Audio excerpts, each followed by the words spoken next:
हरे हरे, हरे कृष्णा हरे कृष्णा, कृष्णा कृष्णा हरे हरे, हरे राम हरे Ram, Ram Ram Hare Hare. You may start, Hare Mataji. Krishna. Sri Sri Radha Govind Temple, ISKCON Mangaluru welcomes you all on this auspicious Ekadashi day for 700 shloka recitation.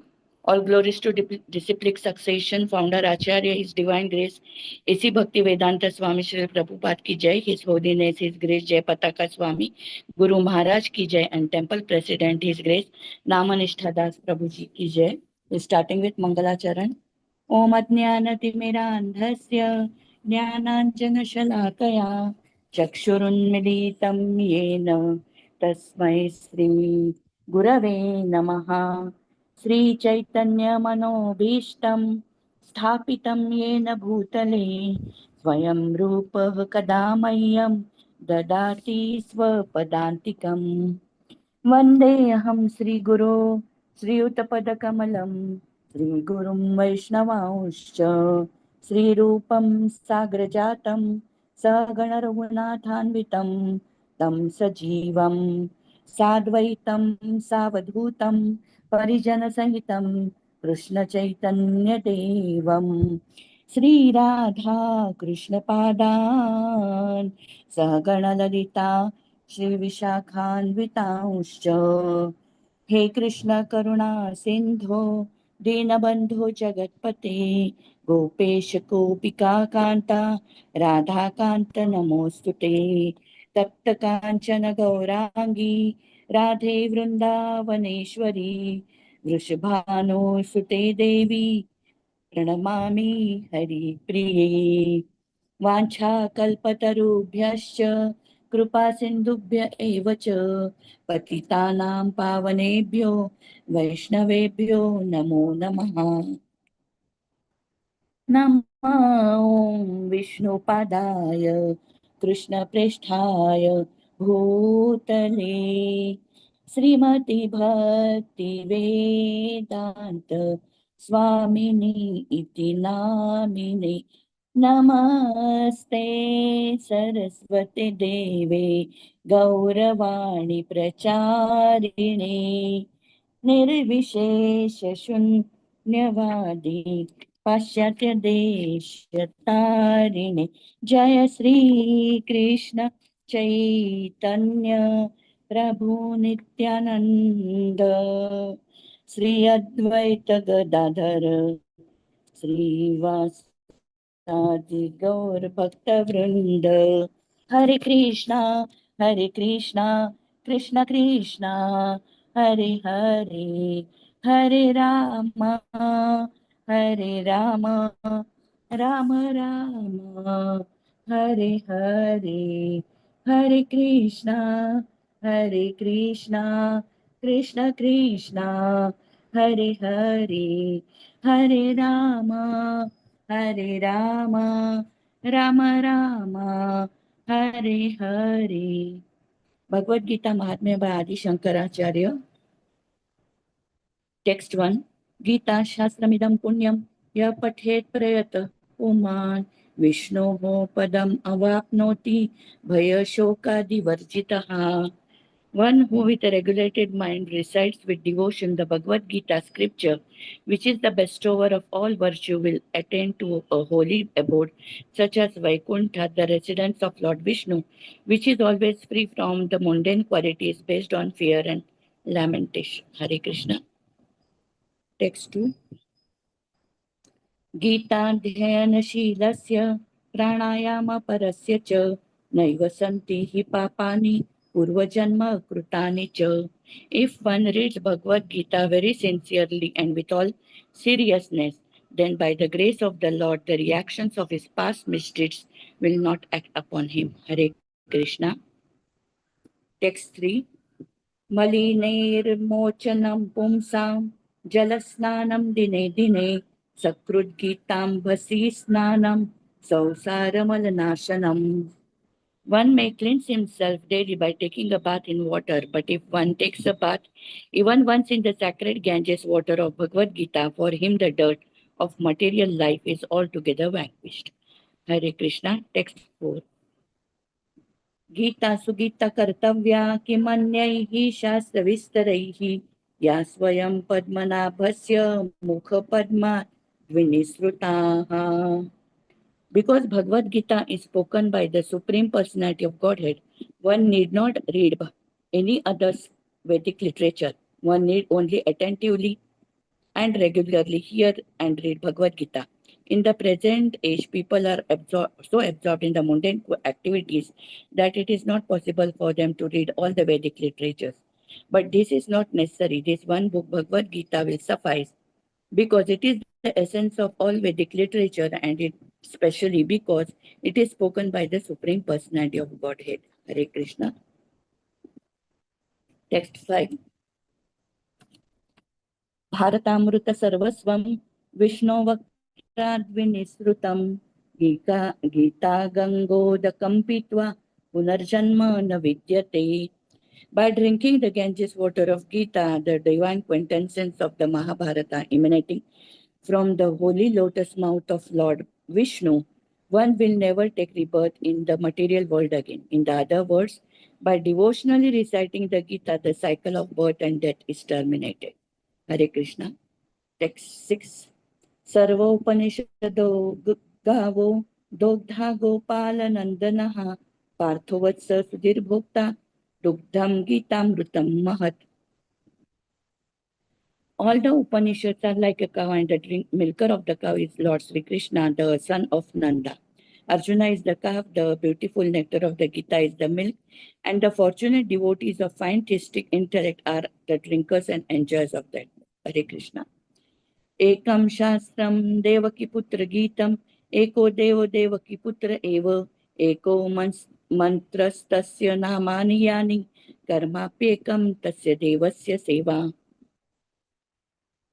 There need be only one holy scripture, the divine Gita sung by Lord Sri Krishna, only one worshipable Lord, Lord Sri Krishna, only one mantra, his holy name. Hare Krishna, Krishna Krishna, Hare Hare, Hare Rama, Rama Rama, Hare Hare. And only one duty, devotional service unto that supreme worshipable Lord Sri Krishna. Hare Krishna, Krishna Krishna, Hare Hare, Hare Rama, Rama Rama, Hare Hare. Hare Krishna Krishna, Hare Hare, Hare Rama, Rama Rama, Hare Hare. Hare Krishna, Krishna Krishna, Hare Hare, Hare Rama, Rama Rama, Hare Hare. Hare Krishna, thank you very much. Hari Bol, Hari Govind, Sri Radhe.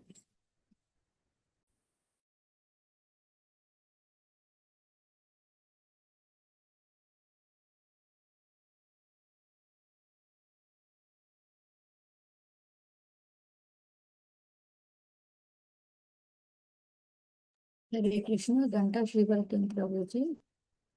Please unmute yourself. Hare Krishna Mataji. Yes.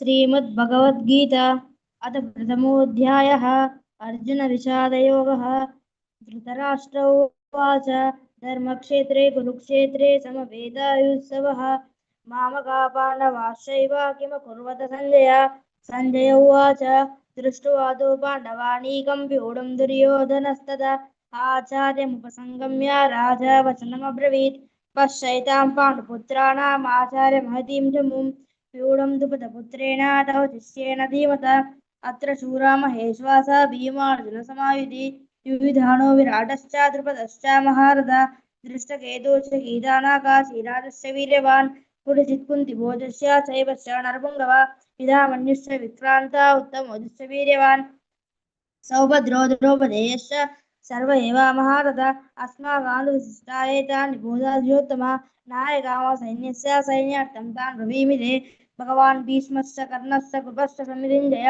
Ashwatthama विकर्णश्च सौमदत्तिस्तथैव च अन्ये च भगवत्शूरा मदर्थे तत्र त्यक्तजीविता नानाशास्त्रपरणाः सर्वे युद्धविशारदा पर्याप्तं तदस्माकं बलं भीष्माभिरक्षितं पर्याप्तं त्वमेतेषां बलं भीष्माभिरक्षितम् अयनेषु च सर्वेश यथा भागामोषिता भीष्ममेव अभिरक्षन्तु भवन्तु सर्व एव हि तस्य सञ्जनयन् हर्षं कुरु वृद्धा पितामहः सिंहनादं विनोद्य च शङ्खं दद्मो प्रतापवान् तदा शङ्खस्य वीर्यस्य पाणावामगहोमुखः सः सर्वापि अन्यन्तः सशब्दसंलोभवत् ततः श्वेतैर्हयैरुक्तैः महतिस्तान्दरे स्थितौ माधवा पाण्डवाश्रैव दिव्यो शङ्खो प्रदत्मदत्पादजन्यं ऋषिकेशो देवदन्तं धनञ्जय पौण्डं दद्मो महाशङ्खं भीमकर्मा वृकोदर अनन्तविजयं राजा कुन्तीपुत्रो युधिष्ठिर नकुलः देवच्च सुघोषो मणिपुष्पकौ काश्यश्च परमेश्वासः शिखण्डी च महारथ दृष्टद्युम्नो विराटश्च सात्यकिश्च अपराजित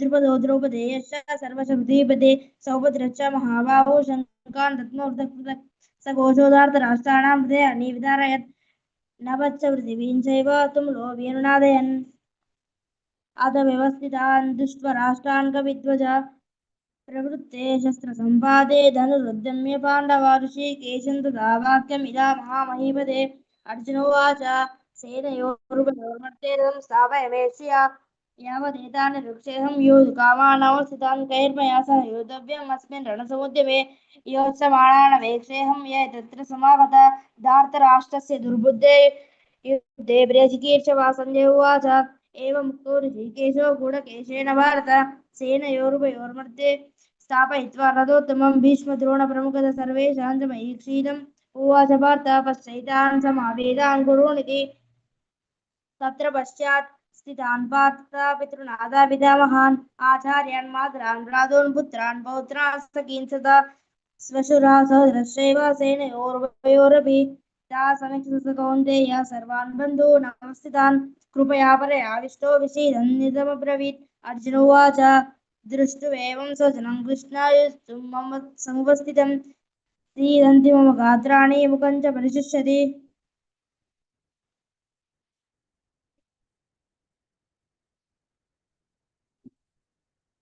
शरीरे मे रोमहर्षितजायते गाण्डीवं समुद्रे हस्तौ चैव परिदह्यते न शक्नोक्तं व्यवस्थातुं भ्रमितीव च मे मनः निमित्तानि च पश्यामि विपरीतानि च केशव न च श्रेयो अनुपश्यामि हत्वा स्वजनमाहवे न काङ्क्षे विजयं कृष्णाशराज्यं सुखानि च किं नो राज्येन गोविन्द किं भोगे जीवितेन वा येषं मार्ते काङ्क्षितं नो राज्यं किं भोगसुखानि च तै मे व्यवस्थिता युद्धे प्राण त्यक्त्वा धनानि च आचार्यपितरपुत्र तदैव च पितामहः मात्रा सशर्वपौत्रशैल्यसम्बन्धिनस्तथा एतान् हन्तुमिच्छामि ज्ञातो भीमसूदन अवित्रैलोक्ये राज्यस्य हेतो किन्नो मही कृते निहत्यदार्तराष्ट्रं न कपीर्ति जनार्दन पापमेव श्रयेदस्मान् अत्वैता नाथदायन तस्मन्नाय वयं हन्तुं धार्तराष्ट्रा सुबन्धवान्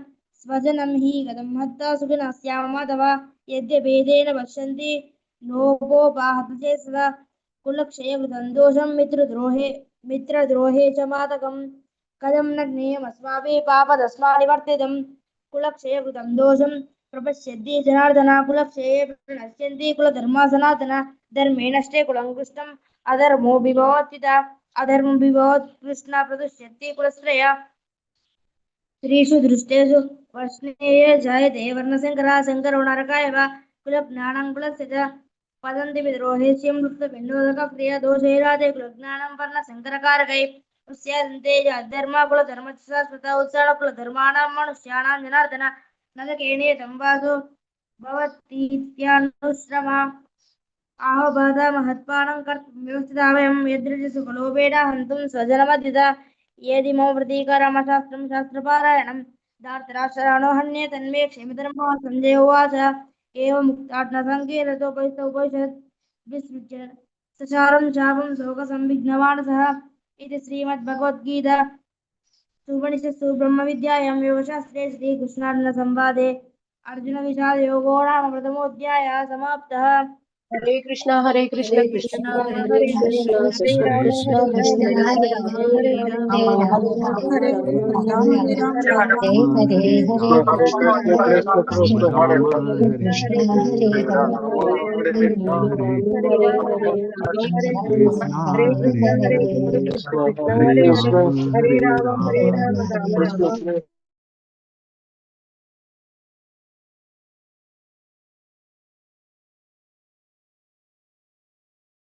हरे कृष्ण माता जी प्रभु जी। हरे कृष्ण। हरे कृष्ण स्वाति माता जी कैन प्लीज हरे कृष्णा। ओम नमो भगवते वासुदेवाय। ओम नमो भगवते वासुदेवाय। ओम नमो भगवते वासुदेवाय। ओम श्री परमात्मने नमः। अथ द्वितीयोऽध्यायः। संजय उवाच तं तथा कृपयाविष्टम् अश्रुपूर्णाकुलेक्षणं विषिदन्तम् इदं वाक्यम् उवाच मधुसूदनः। श्रीभगवान् उवाच कुतस्त्वाकश्मलम् इदम् विषमे समुपस्थितम् अनार्यजुष्टम् अस्वर्ग्यम् अकीर्तिं करम् अर्जुन क्लैब्यं मा स्म गमः पार्थ नैतत्त्वयुपपद्यते क्षूद्रं हृदय दौर्बल्यं त्यक्त्वोत्तिष्ठ परन्तप। अर्जुन उवाच कथं भीष्ममहं संख्ये द्रोणं च मधुसूदन इषुभिः प्रतियोत्स्यामि पूजारावरिसूदन। गुरून् हत्वा हि महानुभावान् श्रेयो भोक्तुं भैक्ष्यम् अपीह लोके हत्वार्थकामांस्तु गुरूनिहैव भुञ्जीय भोगान् रुधिर प्रदिग्धान् न चैतद्विद्मः कतरन्नो गर्यो यद्वा जयेम यदि वा नो जयेयुः यानेव हत्वा न जिजीविषामस्तेव स्थिताः प्रमुखे धार्तराष्ट्राः कार्पण्यदोषोपहतः स्वभावः पृच्छामि त्वां धर्मसम्मूढ चेताः यश्रेयः स्यान्निश्चितं ब्रूहि तन्मे शिष्यस्तेऽहं साधिमां त्वां प्रपन्नम् न हि प्रपश्यामि ममापनुद्यात् यच्छोकमुच्छोषणम् इन्द्रियाणाम् अवाप्य भूमावसपत्नं रुद्धं राज्यं सुराणाम् अपि चाधिपत्यम्। सञ्जय उवाच एवमुक्त्वा ऋषिकेशं गुडाकेशः परन्तप न योत्स्य इति गोविन्दम् उक्त्वा तूष्णीं बभूवः। तमुवाच ऋषिकेशः प्रहसन्निव भारत सेनयोरुभयोर्मध्ये विषिदन्तमिदं वचः। श्रीभगवानुवाच अशोचानन्वशोचस्त्वं प्रज्ञावादांश्च भाष्यसे गतासून् अगतासंश्च नानुशोचन्ति पण्डिताः न त्वैवाहं जातु नासं न त्वं नेमे जनाधिपाः न चैव न भविष्यामः सर्वे वयमतः परम्। देहिनोऽस्मिन् यथा देहे कौमारं यौवनं जरा तथा देहान्तरप्राप्तिर्धीरस्तत्र न मुह्यति मात्रा स्पर्शास्तु कौन्तेय शीतोष्ण सुख दुःखदाः आगमापायिनो नित्यास्तां तितिक्षस्व भारत यं हि न व्यथयन्त्येते पुरुषं पुरुषर्षभ समदुःख सुखं धीरं सो अमृतत्वाय कल्पते नासतो विद्यते भावो नाभावो विद्यते सतः उभयोरपि दृष्टोऽन्तस्त्वनन्योस्तत्त्वदर्शिभिः अविनाशी तु तद्विद्धि येन सर्वम् इदं ततं विनाशम् अव्ययस्यास्य न कश्चित् कर्तुम् अर्हति। अन्तवन्त इमे देहा नित्यस्योक्ताः शरीरिणः अनाशिनो प्रमेयस्य तस्माद्युध्यस्व भारत य एनं वेत्ति हन्तारं यश्चैनं मन्यते हतम् उभौ तौ न विजानीतो नायं हन्ति न हन्यते न जायते म्रियते वा कदाचिन् नायं भूत्वा भविता वा न भूयः अजो नित्यं शाश्वतोऽयं पुराणो न हन्यते हन्यमाने शरीरे वेदा विनाशिनं नित्यं य एनम् अजम् अव्ययं कथं स पुरुषः पार्थ कं घातयति हन्तिकं वासांसि जीर्णानि यथा विहाय नवानि गृह्णाति नरोपराणि तथा शरीराणि विहाय जीर्णान् अन्यानि संयाति नवानि देहि नैनं छिन्दति शस्त्राणि नैनं दहति पावकः न चैनं क्लेदयन्त्यापो न शोषयति मारुतः अच्छेद्योऽयम् अदायोऽयम् अक्लेद्यो शोष्य एव च नित्यः सर्वगतः स्थाणुर् अचलोऽयं सनातनः अव्यक्तोऽयम् अचिन्त्योऽयम् अविकार्योऽयमुच्यते तस्मात् देवं विदित्वैनं नानुशोचितुम् अर्हसि अथ चैनं नित्यं जातं नित्यं वा मन्यसे मृतं तथापि त्वं महाबाहो नैवं शोचितुम् अर्हसि जातस्य हि ध्रुवो मृत्युर्ध्रुवं जन्म मृतस्य च तस्मादपरिहार्यर्थे त्वं शोचितुम् अर्हसि अव्यक्तादीनि भूतानि व्यक्तमध्यानि भारत अव्यक्तनिधनान्येव तत्र का परिदेवना आश्चर्यवत् पश्यति कश्चिदेनम् आश्चर्यवद् वदति तथैव चान्यः आश्चर्यवच्चैनम् अन्यः शृणोति श्रुत्वाप्येनं वेद न चैव कश्चित् देहि नित्यम् अवध्योऽयं देहे सर्वस्य भारत तस्मात् सर्वाणि भूतानि न त्वं शोचितुमर्हति स्वधर्मम् अपि चावेक्ष्य न विकम्पितुम् अर्हसि धर्म्याद्धियुद्धाश्रेयोऽन्यत्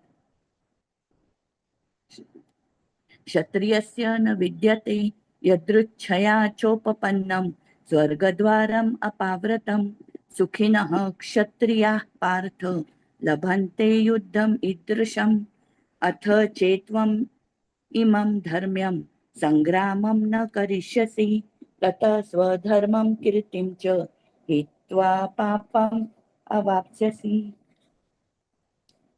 अकीर्तिं चापि भूतानि कथयिष्यन्ति ते व्ययां सम्भावितस्य चाकीर्तिर्मरणात् अतिरिच्यते भयाद्रणात् उपरतं मंस्यन्ते त्वां महारथाः येषां च त्वं बहुमतो भूत्वा यास्यसि लाघवम् अवाच वादांश्च बहून् वादिष्यन्ति तव हिताः निन्दन्तस्तव सामर्थ्यं ततो दुःखतरं नु किं हतो वा प्राप्स्यसि स्वर्गं जित्वा वा भोक्ष्यसे महिं तस्मादुत्तिष्ठ कौन्तेय युद्धाय कृतनिश्चयः I have to continue.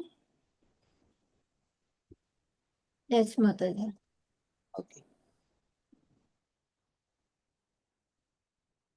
हतो वा प्राप्स्यसि स्वर्गं जित्वा वा भोक्ष्यसे महिं तस्मादुत्तिष्ठ कौन्तेय युद्धाय कृतनिश्चयः सुखदुःखे समे कृत्वा लाभालाभौ जयाजयौ ततो युद्धाय युज्यस्व नैवं पापम् अवाप्स्यसि एषा ते विहिता साङ्ख्ये बुद्धिर्योगे त्विमां शृणु बुद्ध्या युक्तो यया पार्थ कर्मबन्धं प्रहास्यसि नेहाभिक्रमनाशोऽस्ति प्रत्यवायो न विद्यते स्वल्पमप्यस्य धर्मस्य त्रायते महतो भयात् व्यवसायात्मिका बुद्धिर् एकेह कुरु नन्दन बहुशाखायनन्ताश्च बुद्धयो व्यवसायिनां यामिमां पुष्पितां वाचं प्रवदन्त्य विपश्चितः वेदवादरताः पार्थ नान्यदस्तीति या वादिनः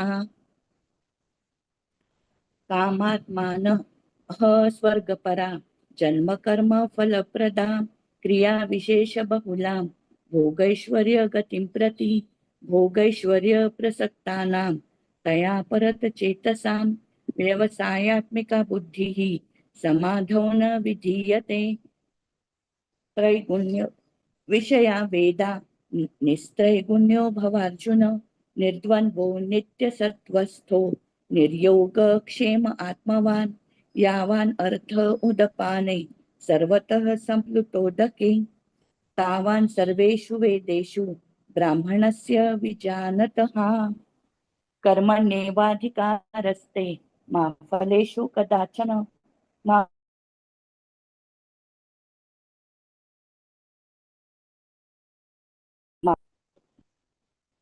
योगस्थः कुरु कर्माणि संगं त्यक्त्वा धनञ्जय सिद्ध्यसिद्धयोः समो भूत्वा समत्वं योग उच्यते दूरेण ह्यवरं कर्म बुद्धियोगात् धनञ्जय बुद्धौ शरणम् अन्विच्छ कृपणाः फलहेतवः बुद्धियुक्तो जहातीह उभे सुकृत दुष्कृते तस्माद् योगाय युज्यस्व योगः कर्मसु कौशलं कर्मजं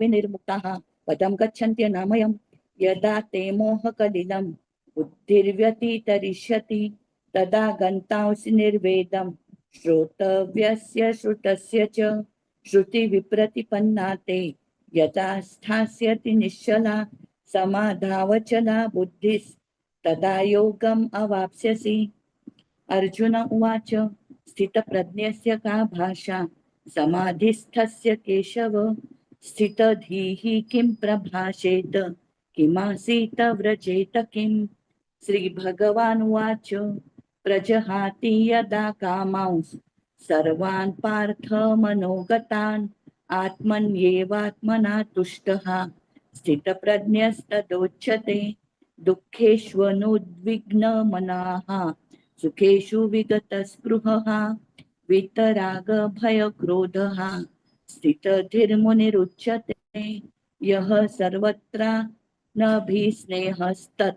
तत्प्राप्य शुभाशुभं नाभिनन्दति न द्वेष्टि तस्य प्रज्ञा प्रतिष्ठिता यदा संहरते चायं कुर्मुन्गानिव सर्वशः इन्द्रियाणीन्द्रियार्थेभ्यस्तस्य प्रज्ञा प्रतिष्ठिता विषया विनिवर्तन्ते निराहारस्य देहिनः रसवर्जं रसोऽप्यस्य परं दृष्ट्वा निवर्तते यततो ह्यपि कौन्तेय पुरुषस्य विपश्चितः इन्द्रियाणि प्रमाथीनि हरन्ति प्रसभं मनः तानि सर्वाणि संयम्य युक्त आसीत मत्परः वशे हि यसेन्द्रियाणि तस्य प्रज्ञा प्रतिष्ठिता ध्यायतो विषयान् पुंसः सङ्गस्तेषुपजायते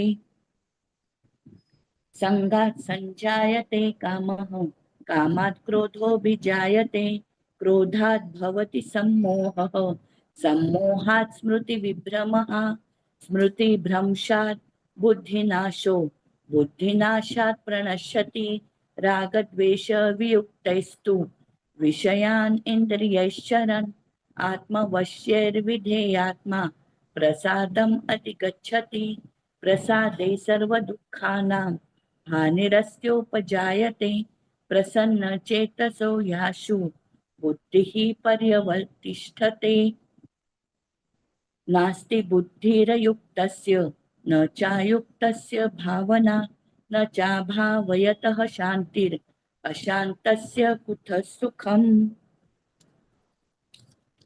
इन्द्रियाणां हि चरतां यन्मनोनुविधीयते तदस्य हरति प्रज्ञां वायुर्नावम् इवाम्भसि तस्माद्यस्य महाबाहो निगृहीतानि सर्वशः इन्द्रियाणीन्द्रियार्थेभ्यस्तस्य प्रज्ञा प्रतिष्ठिता या निशा सर्वभूतानां तस्यां जागर्ति संयमी यस्यां जागृति भूतानि सा निशा पश्यतो मुनेः आपूर्यमाणम् अचलं प्रतिष्ठं समुद्रमापः प्रविशन्ति यद्वत् तद्वत् कामायं प्रविशन्ति सर्वे स शान्तिम् आप्नोति न कामकामी विहाय कामान्यः सर्वान् उमांश्चरति निःस्पृहः निर्ममो निरहङ्कारः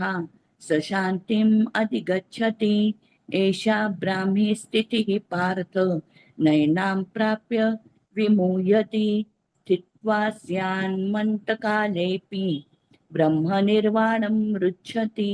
ॐ तत्सदिति श्रीमद्भगवद्गीतासु उपनिषत्सु ब्रह्मविद्यायां योगशास्त्रे श्रीकृष्णार्जुनसंवादे साङ्ख्ययोगो नाम द्वितीयोऽध्यायः। हरे कृष्णा कृष्ण कृष्ण कृष्ण हरे हरे हरे, हरे हरे हरे राम राम राम राम हरे राम हरे। हरे हरे राम हरे Krishna राम Krishna हरे Hare Ram Hare Hare Hare Hare Krishna हरे Ram कृष्ण Hare कृष्ण हरे Krishna हरे Hare Krishna Krishna Krishna Chaudhary गौरंगदास प्रभु जी हरे कृष्ण के प्लीज अनम्यूट। यस माता जी, हरे कृष्णा, सभी दंडवत प्रणाम। ओम श्री परमात्मने नमः। अथ तृतीयोऽध्याय। अर्जुन उवाच ज्यायसि चेत् कर्मणस्ते मता बुद्धिर्जनार्दन तत्किं कर्माणि घोरे मां नियोजयसि केशव। व्यामिश्रेणेव वाक्येन बुद्धिं मोहयसीव मे तदेकं वद निश्चित्य येन श्रियोऽहमाप्नुयाम्। श्रीभगवानुवाच लोकेऽस्मिन् द्विधा निष्ठा पुरा प्रोक्तमया नघ ज्ञानयोगेन साङ्ख्यानां कर्मयोगेन योगिनां न कर्मणाम् अनारम्भा नैष्कर्म्य पुरुषोऽश्नुते न च सन्न्यसनादेव सिद्धिं समधिगच्छति न हि कश्चित् कश्चनमपि जातुत्तिष्ठ्य अकर्मकृत कार्यते ह्यवसः कर्म सर्व प्रकृति जैर्गुणैः कर्मेन्द्रियाणि संयम्य यः यास्ते मनसा स्मरन् इन्द्रियार्थान् विमूढात्मा मिथ्याचारः स उच्यते। यस्त्वेन्द्रियाणि मनसा नियम्यारभते अर्जुन कर्मेन्द्रिये कर्मयोगम् आसक्तस्य विष्यते। नियतं कुरु कर्म त्वं कर्म ज्यायो है कर्मणः शरीरयात्रापि च ते न पश्येत् कर्मणः यज्ञार्थार्थकर्मणोऽन्यत्र लोकोऽयं कर्मबन्धनः तदर्थं कर्म कौन्तेय मुक्तसङ्गः समाचरः स यज्ञः प्रजा सृष्ट्वा पुरोवाच प्रजापतिः अनेन प्रसविष्यहं ये स्वस्तिष्ठ कामधुक् देवान् भावतायनेन ते देवा भावयन्तु वः परस्परं भावयन्तः श्रेय परम वाप्स्यथ इष्टान् भोगान् हि वो देवा दास्यन्ते यज्ञ भाविताः तैर्दत्तान् प्रादेव्यः यो भुङ्क्ते अस्तेन एव सः यक्षिष्टास्न सन्ते मुच्यन्ते सर्वकिल्बिषः भुञ्जते ते त्वघ्यं पापः ये पञ्चन्त्यात्मकारणात् अन्नाद् भवन्ति भूतानि पर्ण्याद् अन्न संभवः यज्ञाद् भवति पर्जन्यः यज्ञ कर्म समुद्भवः कर्मो ब्रह्मोद्भवं विद्धि ब्रह्माक्ष समुद्भवं तस्मात् सर्वगतं ब्रह्म नित्यं यज्ञे प्रतिष्ठितम् एवं परिवर्तितं चक्रं नानुवर्तयति यः अघायुर इन्द्रिया रामः मोघं पार्थ स जीवति यस्त्वां तरित्रे एव स्याद आत्मा तृप्स मानवः आत्मन्येव च सन्तुष्टः तस्य कार्यं न विद्यते न तस्य कृते नार्थ नाकृते नेह कश्चन न चास्य सर्वभूतेषु कश्चिदर्थ व्यपाश्रयः तस्मात् अर्थ सत्तं कार्यं कर्म समाचरः असक्तो है आचरण कर्म परमाप्नोति पुरुषः कर्मेणैव हि संसिद्धिम् आसिता जनकादयः लोके संग्रमे वापि संपश्यन् कर्तुम् अर्हसि यत् यत् आचरति श्रेष्ठः तत् एवेतरो जनः स यत् प्रमाणं कुरुते लोकस्तद् अनुवर्तते। न मे पार्थस्ति कर्तव्यं त्रिषु लोकेषु किंचन, नानवाप्तम् अवाप्तव्यं वर्त एव च कर्मणि। यदि है अहं न वर्तेयं जातु कर्मण्य अतीन्द्रितः, मम वर्तमानो वर्तन्ते मनुष्याः पार्थ सर्वशः। उत्सीदेर्मे लोका न कुर्यां कर्म चेदहं, शङ्करस्य च कर्तास्यम् उपहन्याम् इमाः प्रजाः। सक्ताः कर्म विद्वांसः यथा कुर्वन्ति भारत, कुर्याद् विद्वांस तथा सक्तः चिकीर्षुर्लोकसङ्गग्रहम्। न बुद्धि वेदम जनियेत अज्ञानां कर्म संगिनां, जोषयेत सर्वकर्माणि विद्वान् युक्त समाचरन्। प्रकृते क्रियमाणानि गुणे कर्माणि सर्वशः, अहंकार विमूढ़ आत्मा कर्ता हम इति मन्यते। तत्वितु तु महाबाहो गुण गुण कर्म विभागयो, गुणा गुणेषु वर्तन्ते इति मत्वा न संजते। प्रकृते गुणः सम्मूढ़ा सजन्ते गुण कर्मसु, तान् अकृत्सन विदोन्मदान् कृत्सन विनन् विचालेत्। मयि सर्वाणि कर्माणि संन्यासध्यात्म चेतसा, निराशीर निर्ममो भूत्वा युध्यस्व विगत ज्वरः। ये मे मतम् इदं नित्यम् अनुतिष्ठन्ति मानवाः, श्रद्धावन्तो न सूयन्तः मुच्यन्तेऽपि कर्मभिः। ये त्वेतद् अभ्यसूयन्तः नानुतिष्ठन्ति मे मतम्, सर्वज्ञान विमूढान् न सतान् विद्धि नष्टान् चेतसः। सदृशं चित्रस्ते स्वस्य प्रकृते ज्ञानवानपि, प्रकृतिं यान्ति भूतानि निग्रह किं करिष्यति। इन्द्रियस्येन्द्रियस्यार्थे राग द्वेषे व्यवस्थितो, तयोरन्वशम् आगच्छेत् तौ ह्यस्य परिपन्थिनो। श्रेयान् सर्वधर्मो विगुणः परधर्मास्वनुष्ठितात्, स्वधर्मनिधनं श्रेयः परधर्मो भयावहः। अर्जुन उवाच अथ केन प्रयुक्तो कोऽयं प्रापं चरति पुरुषः, अनिच्छन्नपि वार्ष्णेय बलादीव नियोजितः। श्री भगवान उवाच कामये स क्रोधये सह रजो गुण समुद्भवः, महासनो महापाप्मा विद्धि येनम् इह वैरिणां। गुमेनाव्रियते वह्निः यथा दर्शो मलेन च, यथो लवेन वृतो गर्भस्य तथा तेनेदमावृतम्। आवृतं ज्ञानमेतेन ज्ञानिनो नित्यवैरिणा, कामरूपेण कौन्तेय दुष्पुरेण नलीन च। इंद्रियाणि मनोबुद्धिः अस्य अधिष्ठानम् उच्यते, एतैर्विमुक्तः स ज्ञानम् आवृत्य देहिनम्। तस्मात् त्वम् इन्द्रियार्थस्यादौ नियमस्य भर्तस्वः, पापमानं प्रजह्येनं ज्ञान विज्ञानासनम्। इंद्रियाणि प्रण्याहुः इंद्रियेभ्यः परं मनः, मनसस्तु परा बुद्धिः यो बुद्धेः प्रस्तुतः सः। एवं बुद्धे परं बुद्ध्वा संस्तभ्यात्मनामात्मना, जहि शत्रुं महाबाहो काम रूपं दुरासदम्। ओम तत्सदिति। श्रीमद्भगवद गीतासु उपनिषत्सु ब्रह्म विद्यायां योग शास्त्रे श्री कृष्ण अर्जुन संवादे कर्म योगो नाम तृतीय अध्याय। श्री कृष्णार्पणमस्तु। हरे हरे कृष्णा हरे कृष्णा कृष्ण कृष्णा हरे हरे, हरे राम राम राम हरे हरे, हरे कृष्णा कृष्ण हरे हरे, हरे राम हरे हरे, हरे कृष्णा हरे हरे, हरे राम हरे हरे।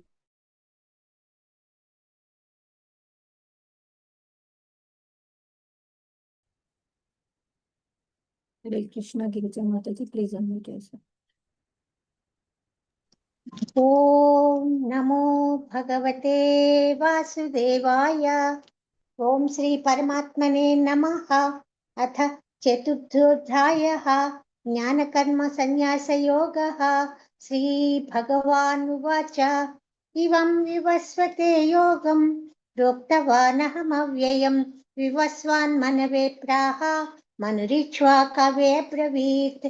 ఏవం పరంపరా ప్రాప్తం ఇమం రాజర్షయో విదుః సకాలే నేహ మహతా నష్టః పరంతప.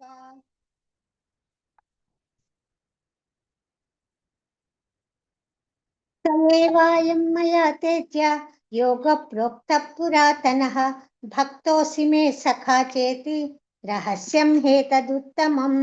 అర్జున ఉవాచ అపరం భవతో జన్మ పరం జన్మ వివస్వతః కథమేతద్విజానీయాం త్వమాదౌ ప్రోక్తవానితి. శ్రీ భగవాన్ ఉవాచ బహూని మే వ్యతీతాని జన్మాని తవ చార్జున తాన్యహం వేద సర్వాణి నత్వం వేత్త పరంతప. అజోపి సన్నవ్యయాత్మా భూతానామీశ్వరోపి సన్ ప్రకృతిం స్వామధిష్టాయ సంభవామ్యాత్మ మాయయా. యదా యదా హి ధర్మస్య గ్లానిర్భవతి భారత అభ్యుత్థానమధర్మస్య తదాత్మానం సృజామ్యహం. పరిత్రాణాయ సాధూనాం వినాశాయ చ దుష్కృతాం ధర్మ సంస్థాపనార్థాయ సంభవామి యుగే యుగే. జన్మ కర్మ చ వే దివ్యం ఏవం యో వేత్తి తత్వతః త్యక్త్వా దేహం పునర్జన్మ నైతి మామేతి సోऽర్జున. వీతరాగ భయ క్రోధా మన్మయా మాముపాశ్రితాః బహవో జ్ఞాన తపసా భూతా మద్భావమాగతాః. ఏ యథా మాం ప్రపద్యంతే తాంస్తదైవ భజామ్యహం మమ వర్త్మానువర్తంతే మనుష్యాః పార్థ సర్వశః. కాంక్షతః కర్మణాం సిద్ధిం యజంతైః దేవతాః క్షిప్రం హి మానుషే లోకే సిద్ధిర్భవతి కర్మజా. చాతుర్వర్ణ్యం మయా సృష్టం గుణకర్మ విభాగశః తస్య కర్తారమపి మాం విద్ధి కర్తారమవ్యయం. న మాం కర్మాణి లింపంతే న మే కర్మఫలే స్పృహా ఇతి మాం యోऽభిజానాతి కర్మభిర్న స బధ్యతే. ఏవం జ్ఞాత్వా కృతం కర్మ పూర్వైరపి ముముక్షుభిః కురు కర్మైవ తస్మాత్ త్వం పూర్వైః పూర్వతరం కృతం. కిం కర్మ కిమకర్మేతి కవయోప్యత్ర మోహితాః తత్తే కర్మ ప్రవక్ష్యామి యజ్ఞాత్వా మోక్ష్యసే అస్మాత్. కర్మణో హ్యపి బోద్ధవ్యం బోద్ధవ్యం చ వికర్మణః అకర్మణస్య బోద్ధవ్యం గహనా కర్మణో గతిః. కర్మణ్యకర్మ యః పశ్యేత్ అకర్మణి చ కర్మ యః స బుద్ధిమాన్ మనుష్యేషు స యుక్తః కృష్ణ కర్మకృత్. యస్య సర్వే సమారంభాః కామ సంకల్పవర్జితాః జ్ఞానాగ్నిదగ్ధ కర్మాణాం తమాహుః పండితం బుధాః. త్యక్త్వా కర్మఫలాసంగం నిత్యతృప్తో నిరాశ్రయః కర్మణ్యభిప్రవృత్తోపి నైవ కించిత్ కరోతి సః. నిరాశీర్యత చిత్తాత్మా త్యక్త సర్వపరిగ్రహः శారీరం కేవలం కర్మ కుర్వన్నాప్నోతి కిల్బిషం. యదృచ్ఛాలాభ సంతుష్టో ద్వంద్వాతీతో విమత్సరః సమః సిద్ధవ సిద్ధౌ చ కృత్వాపి స నిబధ్యతే.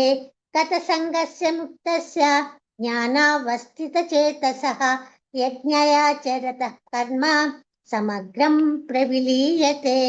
బ్రహ్మార్పణం బ్రహ్మ హవిః బ్రహ్మాగ్నౌ బ్రహ్మణాహుతం బ్రహ్మైవ తేన గంతవ్యం బ్రహ్మ కర్మ సమాధినా.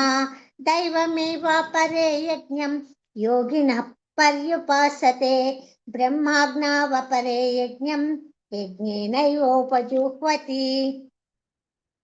శ్రోత్రాదీనింద్రియాణ్యన్యే సంయమాగ్నిషు జుహ్వతి శబ్దాదీన్ విషయానన్య ఇంద్రియాగ్నిషు జుహ్వతి. సర్వాణి ఇంద్రియకర్మాణి प्राणकर्माणि चापरे आत्मसंयमयोगाग्नौ जुह्वति ज्ञानदीपिते द्रव्ययज्ञस्तपो यज्ञ योगयज्ञस्तथा परे स्वाध्यायज्ञानयज्ञाश्च यतयः संसितौ व्रताः अपाने जुहति प्राणं प्राणे पानं तथा परे प्राणापानगतिरुद्ध्वा प्राणायामपरायणाः अपरे नियताहाराः प्राणान् प्राणेषु जुह्वति सर्वेऽप्येते यज्ञविदो यज्ञक्षपितकल्मषाः यज्ञशिष्टामृतभुजो यान्ति ब्रह्म सनातनं नायं लोकोऽस्त्य यज्ञश्च कुतोऽन्यः कुरु सत्तमा एवं बहुविधा यज्ञा वितता ब्रह्मणो मुखे कर्मजान् विद्धितान् सर्वान् एवं ज्ञात्वा विमोक्ष्यसे श्रेयान् द्रव्यमयाद्रज्ञात् ज्ञानयज्ञः परन्तप सर्वं कर्माखिलं पार्थ ज्ञाने परिसमाप्यते तद्विद्धि प्रणिपातेन परिप्रश्नेन सेवया उपदेक्ष्यन्ति ते ज्ञानं ज्ञानिनस्तत्त्वदर्शिनः यज्ञात्वा न पुनर्मोहम् एवं यास्यति पाण्डव येन भूतान्यशेषेण द्रक्ष्यत्स्यात्मन्यथो मयि अपि चेदपि स पापेभ्यः सर्वेभ्यः पापकृत्तमः सर्वं ज्ञानप्लवेनैव रुजिनं सन्तरिष्यसि यथैधांसि समिद्धोऽग्निः भस्मसात् कुरुते अर्जुन ज्ञानाग्निः सर्वकर्माणि भस्मसात् कुरुते तथा न हि ज्ञानेन सदृशं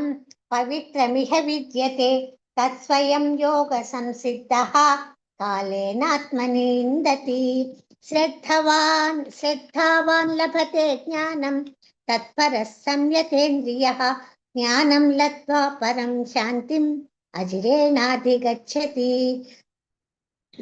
अज्ञस्य श्रद्धानस्य संशयात्मा विनश्यति नायं लोकोऽस्ति न परो न सुखं संशयात्मनः योगसंन्यस्य कर्माणं ज्ञानसंच्छिन्न संशयम् आत्मवन्तं न कर्माणि निबध्नन्ति धनञ्जय तस्मादज्ञानसम्भूतं ऋतुसंज्ञानासिनात्मनः चित्वैनं संशयं योगम् आतिष्ठोत्तिष्ठ भारत ॐ तत्सदिति श्रीमद्भगवद्गीतासु उपनिषत्सु ब्रह्मविद्यायां योगशास्त्रे श्रीकृष्णार्जुनसंवादे ज्ञानकर्मसन्न्यासयोगो नाम चतुर्थोऽध्यायः हरे कृष्णा हरे कृष्णा कृष्ण कृष्णा हरे हरे हरे राम राम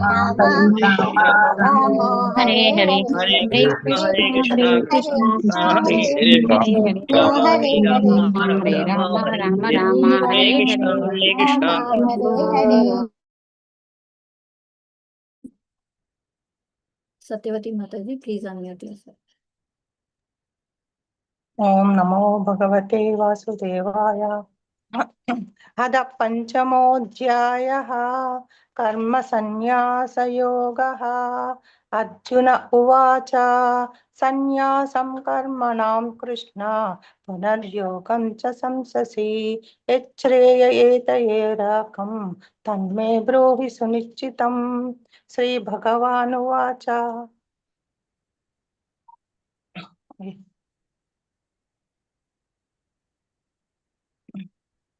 వీడియో పెట్టలేదంటారు.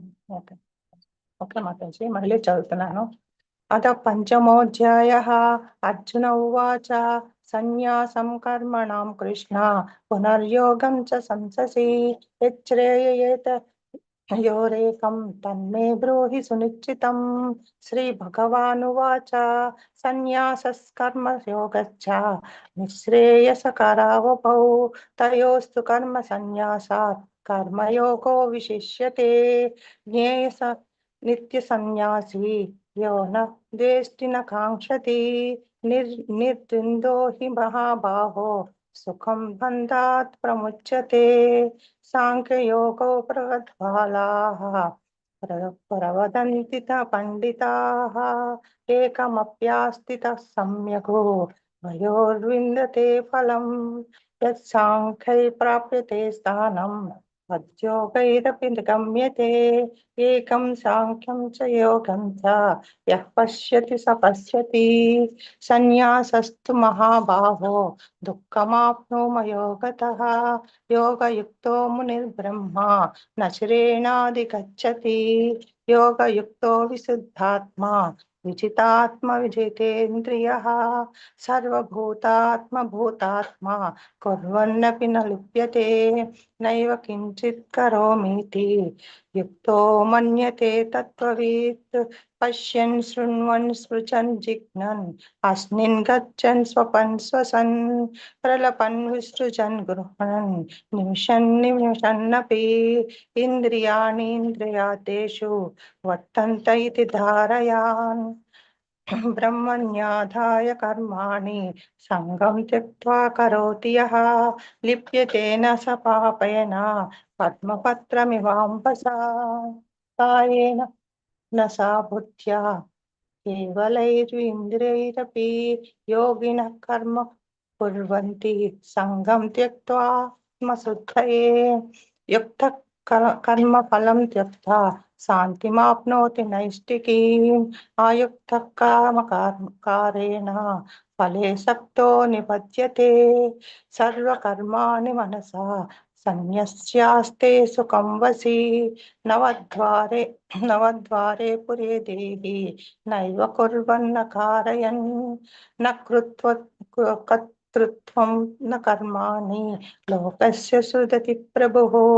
न कर्मफलं संयोगं स्वभावस्तु वर्तते न दत्ते स कस्यचित् पापम् न चैव सुकृतं विभुः अज्ञानेनावृतं ज्ञानं तेन मुह्यन्ति जन्तवः ज्ञानेन तु तदज्ञानं तेषां नाशितमात्मनः तेषामादित्यवत् ज्ञानं प्रकाशयति तत्परं तदात्मानः सन्निष्ठास्तु तत्परायणाः गच्छन्त्यपुरनावृत्तिं ज्ञाननिर्धूतकल्मषाः विद्या विनय संपन्ने ब्राह्मणे गविहस्तिनि सुनिचैव स्वपाके च पंडिताः समदर्शिनः इहैव ते चितः सर्वः येषां साम्ये स्थितं मनः निर्दोषं हि समं ब्रह्म तस्मात् ब्रह्मणि ते स्थिताः न प्रहृष्यते प्रियं प्राप्य नोति द्वेरेत् प्राप्य चाप्रियं स्थिरबुद्धिरसम्मूढो प्रहविद् ब्रह्मणि स्थितः बाह्यस्पर्शेषु सक्तात्मा विन्दत्यात्मनि यत्सुखं स ब्रह्मयोगयुक्तात्मा सुखमक्षयमश्नुते यो हि संस्पर्शजा भोगा दुःखयोनय एव ते आद्यन्तवन्त कौन्तेय न तेषु रमते बुधः शक्नोति हैव यः सोढुं प्राक् शरीरविमोक्षणात् कामक्रोधोद्भवं वेगं स युक्तः सुखी नरः योऽन्तः सुखोऽन्तरारामं तदान्तो ज्योतिरेव यः स योगी ब्रह्मनिर्वाणं ब्रह्मभूतोऽधिगच्छति लभन्ते ब्रह्मनिर्वाणं ऋषयः क्षीणकल्मषाः छिन्नद्वैधायतात्मानः सर्वभूतहिते रताः कामक्रोधविमुक्तानां यतीनां यतः चेतसाम् अभितो ब्रह्म निर्वाणं वर्तते विदितात्मनाम् स्पर्शान् कृत्वा बहिर्बाह्यं चक्षुश्चैवान्तरे भ्रुवोः प्राणापानौ समौ कृत्वा नासाभ्यन्तरचारिणौ यतेन्द्रियमनोबुद्धिर्भिः मुनिर्मोक्षपरायणः विगतेच्छाभयक्रोधो यः सदा मुक्त एव सः भोक्तारं यज्ञतपसां सर्वलोकमहेश्वरं सुहृदं सर्वभूतानां ज्ञात्वा मां शान्तिमृच्छति। ॐ तत्सत्। श्रीमद्भगवद्गीतासु उपनिषत्सु ब्रह्मविद्यायां योगशास्त्रे श्रीकृष्णार्जुनसंवादे कर्मसन्न्यासयोगो नाम पञ्चमोऽध्यायः। हरे कृष्णा कृष्णा कृष्णा हरे हरे हरे हरे राम हरे राम राम हरे कृष्णा हरे कृष्णा हरे हरे हरे राम राम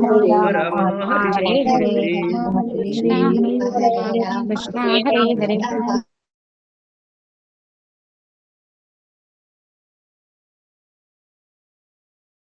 केशव देश माता जी प्लीज अनम्यूट। हरे कृष्ण ओम श्री परमात्मने नमः। श्रीमद् भगवद गीता अथ षष्ठोऽध्यायः।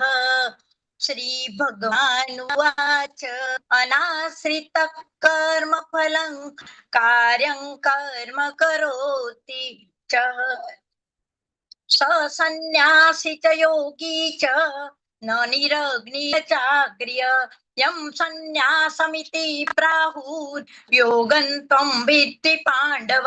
न यः सन्न्यस्तसङ्कल्पो योगी भवति कश्चन। आरुरुक्षो मुनियोगैः कर्म कारणमुच्यते योगारूढस्य तस्यैव समः कारणमुच्यते। यदा हीनेन्द्रियार्थेषु न कर्मस्वनुसज्जते सर्वसङ्कल्पसन्न्यासी योगारूढस्तदोच्यते। उद्धरेतात्मनात्मानं नात्मनामवसादयेत्। आत्मैव यात्मनो बन्धुर् आत्मैव रिपुरात्मनः। बन्धुरात्मा मनस्तस्य येनात्मैवात्मना जितः। अनात्मनस्तु स्ते वर्तेतात्मैव शत्रुवत्। चितात्मा न प्रशान्तस्य परमा समाहितः। शीतोष्ण सुख दुःखेषु तथा मानापमानयोः। ज्ञान विज्ञान तृप्तात्मा कुटस्थो विजितेन्द्रियः। युक्त इत्युच्यते योगी समलोष्टास्मकाञ्चनः। सुरुमिन्द्रायुदासीन मध्यस्थ द्वेषबन्धुषु साधु स्वपि च पापेषु समबुद्धिर्विशिष्यते। योगी युञ्जित सततम् आत्मानं रहसि स्थितः। एकाकी यत चित्तात्मा निराशीरपरिग्रहः। शुचौ देशे प्रतिष्ठाप्य स्थिरमासनमात्मनः। नात्युच्छृन्तं नातिनीचै चैलाजीन कुशोत्तरम्। तत्रेकां मनः कृत्वा यत चित्तेन्द्रियक्रियः। उपविश्यासने युञ्जात् योगमात्मविशुद्धये। समकाय शिरोग्रीवन् धारयन्नचलं स्थिरः सम्प्रेक्ष्य नासिकाग्रं स्वन् दिशश्चानवलोकयन्। प्रशान्तात्मा विगतभिः ब्रह्मचारी व्रते स्थितः। मनः संयम्य मञ्चितो युक्त आसीत मत्परः। युञ्जनेवं सदात्माने योगी नियतमानसः। शान्तिर्निर्वाण परमां मत्संस्थामधिगच्छति। नात्यस्नस्तु योगोऽस्ति न चैकान्तमनस्नतः। न चाति स्वप्नशीलस्य जाग्रतो नैव चार्जुन। युक्ताहार विहारस्य युक्तचेष्टस्य कर्मसु युक्तस्वप्नावबोधस्य योगो भवति दुःखः। यदा विनयति चित्तम् आत्मन्येवावतिष्ठते। निःस्पृशः सर्वकामेभ्यो युक्त इत्युच्यते तदा। यथा दीपो निवातस्थो नेगते सोपमा स्मृता। योगिनो यच्चितस्य युञ्जतो योगमात्मनः यत्रो परमते चित्तं निरुद्धं योगसेवया यत्र चैवात्मनात्मानं पश्यन्नात्मनि तुष्यति सुखमात्यन्तिकं यत्तद् बुद्धिग्राह्यमतीन्द्रियं वेत्ति यत्र न चैवायं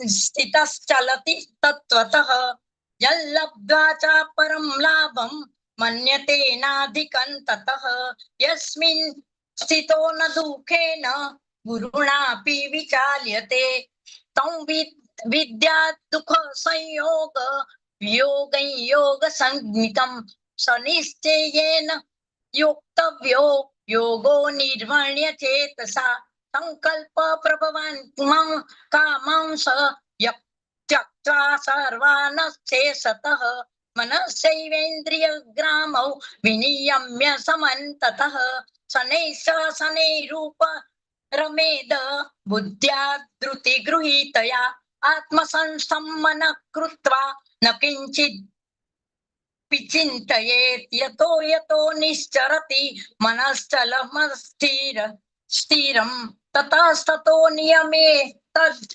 आत्मनैव न्ययेव वशं नयेत् प्रशान्त मनसं भयेन योगिनं सुखमुत्तमम् उपैति शान्तरजसं ब्रह्मभूतं कल्मषं युञ्जनेव सदात्मानै योगी विगत कल्मषः सुखेन ब्रह्म संस्पर्शम् अत्यन्तं सुखमश्नुते सर्वभूतस्मात्मानं सर्वभूतानि चात्मनि ईक्षते योगयुक्तात्मा सर्वत्र समदर्शनः यो मां पश्यति सर्वत्र सर्वच मयि पश्यति तस्याहं न प्रणश्यामि स च मे न प्रणश्यति सर्वभूत स्थिते यो मां भजत्येकत्वमास्थितः सर्वथा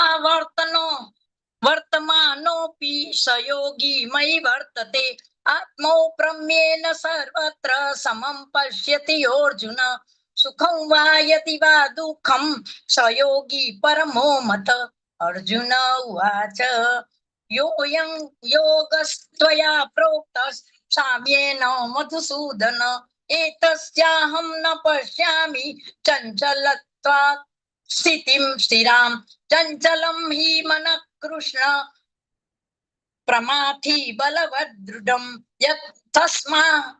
तस्याहं निग्रहं मन्ये वायोरिव सुदुष्करम् श्री भगवान् उवाच असंशयं महाबाहो मनो दुर्निग्रहै चलम् अभ्यासेन तु कौन्तेय वैराग्येण च गुह्यते असंयतात्माना योगो दुष्प्राप इति मे मतिः वस्यात्मना तु यतता शक्यो वाप्तुमुपायतः अर्जुन उवाच अयति श्रद्धयोपेतो योगाश्चलितमानसः अप्राप्य योग संसिद्धिं कां गति कृष्ण गच्छति भ्रमिव नश्यति अप्रतिष्ठो महाबाहो विमूढो ब्रह्मणः पथि एतन्मे संशयं कृष्ण छेत्तुम् अर्हस्य शेषतः त्वदन्यः संशयास्स्य छेत्ता न युपपद्यते श्री भगवान् उवाच पार्थ नैवेह नामुत्र विनास्तस्य विद्यते न हि कल्याणकृत् कश्चित् दुर्गति तात गच्छति प्राप्य पुण्यकृतान् लोकान् उषित्वा शाश्वती क्षमः शुचीनां श्रीमतां गेहे योगभ्रष्टोऽभिजायते अथवा योगिनामेव कुले भवति धीमताम् एतद्वि दुर्लभतरलोके जन्म यदीदृशम् तत्र तं बुद्धिसंयोगं लभते सर्वदेहिकं यत् ते च ततो भूयः संसिद्धो कुरु नन्दन पूर्वाभ्यासेन तेनैव ईयते यवसोऽसि सः जिज्ञासुरपि योगस्य शब्दब्रह्माति वर्तते प्रयत्नाद्यत्मानस्तु योगी संशुद्धि शुद्ध किल्बिषः अनेक जन्म संसिद्धमस् ततो याति परां गतिं तपस्विभ्यो दिको योगी ज्ञानिभ्योऽपि मतोऽधिकः कर्मी व्यस्त्याधिको योगी तस्माद्योगी भवार्जुन योगीनामपि सर्वेषां मद्देनान्तरात्मना श्रद्धवान् भजते यो मां समे युक्ततमो मतः। ओम तत्सदिति श्रीमद्भगवद्गीतासु उपनिषत्सु ब्रह्म विद्यायां योगशास्त्रे श्रीकृष्णार्जुन संवादे आत्मसंयम योगो नाम षष्ठोऽध्यायः। ओम हरे श्री कृष्णा हरे कृष्णा कृष्णा हरे हरे हरे राम हरे राम कृष्ण हरे कृष्ण हरे कृष्ण हरे हरे हरे राम राम राम हरे हरे राम राम हरे हरे राम राम हरे हरे राम हरे हरे राम कृष्णा हरे राम कृष्णा राम हरे हरे हरे हरे हरे राम राम राम हरे हरे हरे हरे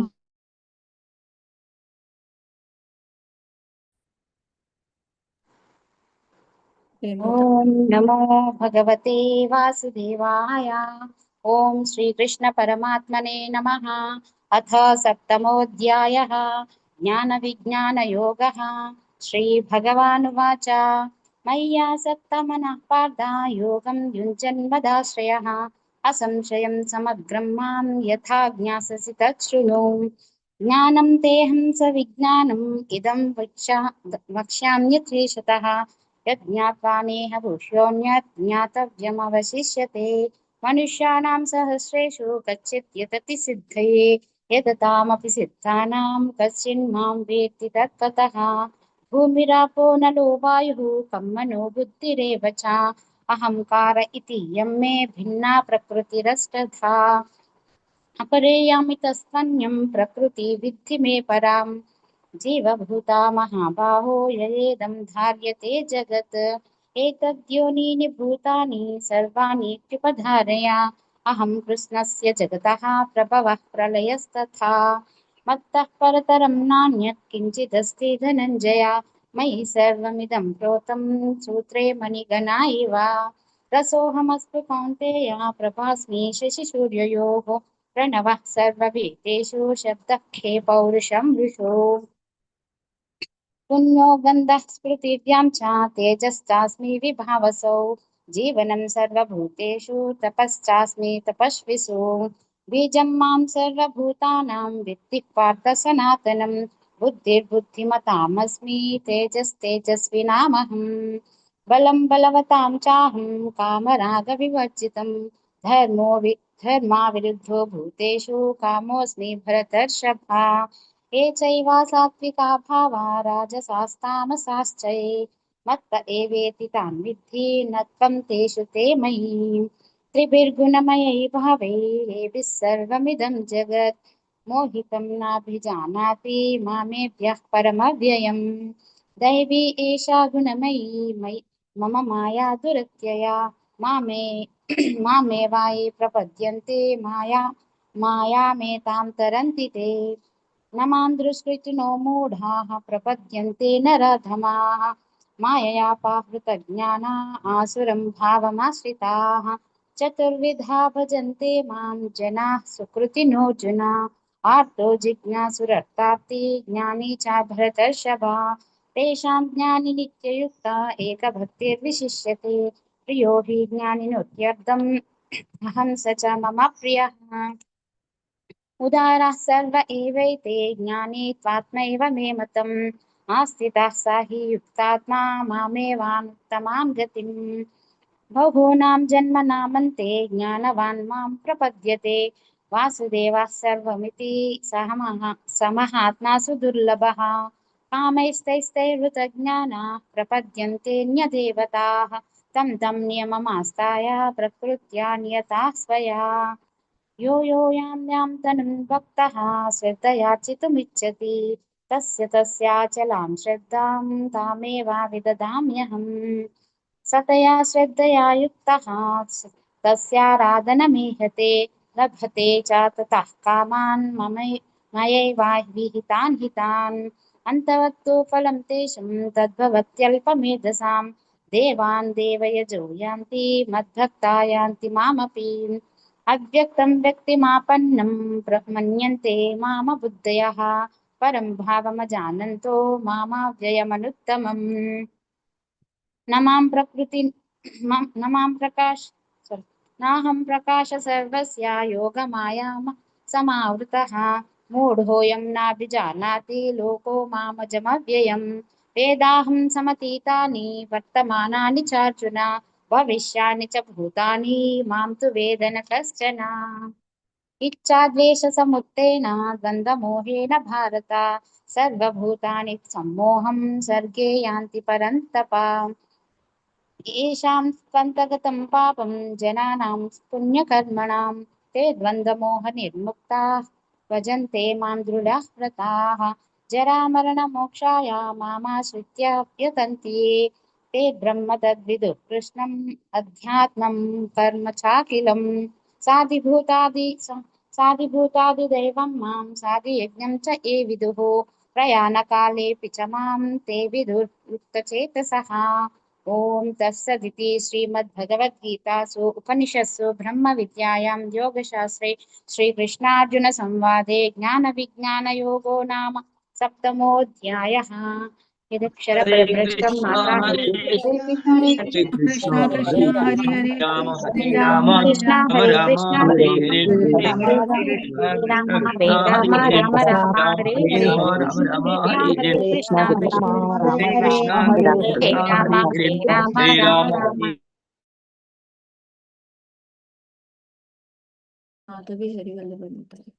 हरे कृष्ण। ओम नमो भगवते वासुदेवाय। ओम श्री कृष्ण परमात्मने नमः। अतः अष्टमोऽध्यायः अक्षर ब्रह्म योगः।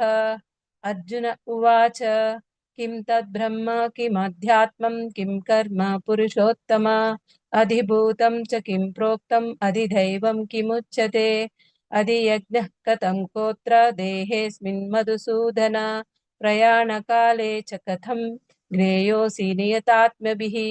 श्रीभगवानुवाच अक्षरं ब्रह्म परमं स्वभावो आध्यात्ममुच्यते भूतभावोद्भवकरो निसर्गः कर्म संगितः अधिभूतं क्षरो भावः पुरुषश्चादिदैवतम् अधियज्ञोऽहमेवात्र देहे देहभृतां वर अन्तकाले च मामेव स्मरन् मुक्त्वा कलेवरं यः प्रयाति समद्भावं याति नास्त्यस्त्र संशयः यं यं वापि स्मरन् भावं त्यजत्यन्ते कलेवरं तं तमेवैति कौन्तेय सदा तद्भावभावितः तस्मात् सर्वेषु कालेषु मामनुस्मर युध्य च मय्यर्पितमनो बुद्धिर् मामे वैश्यस्य संशयः अभ्यासयोगयुक्तेन चेतसा नान्यगामिना परमं पुरुषं दिव्यं याति पार्थानुचिन्तयन् कविं पुराणमनुशासितारम् अनोरणीयां समनुस्मरेद्यः सर्वस्य दातारमचिन्त्य रूपम् आदित्यवर्णं तमसः परस्तात् प्रयाणकाले मनसाचलेन भक्त्या युक्तो योगबलेन चैव भ्रुवोर्मध्ये प्राणमावेश्य सम्यक् सतं परं पुरुषमुपैति चिव्यम् यदक्षरं वेदविदो वदन्ति विशन्ति यद्यतयो वीतरागाः यदिच्छन्तो ब्रह्मचर्यं चरन्ति तत्ते पदं संग्रहेण प्रवक्ष्ये सर्वधर्माणि संयम्य मनोहृदि निरुध्य च मूर्ध्याधायात्मनः प्राणमास्थितो योगधारणाम् ॐ इत्येकाक्षरं ब्रह्म व्याहरन् मामनुस्मरन् यः प्रयाति त्यजन् देहं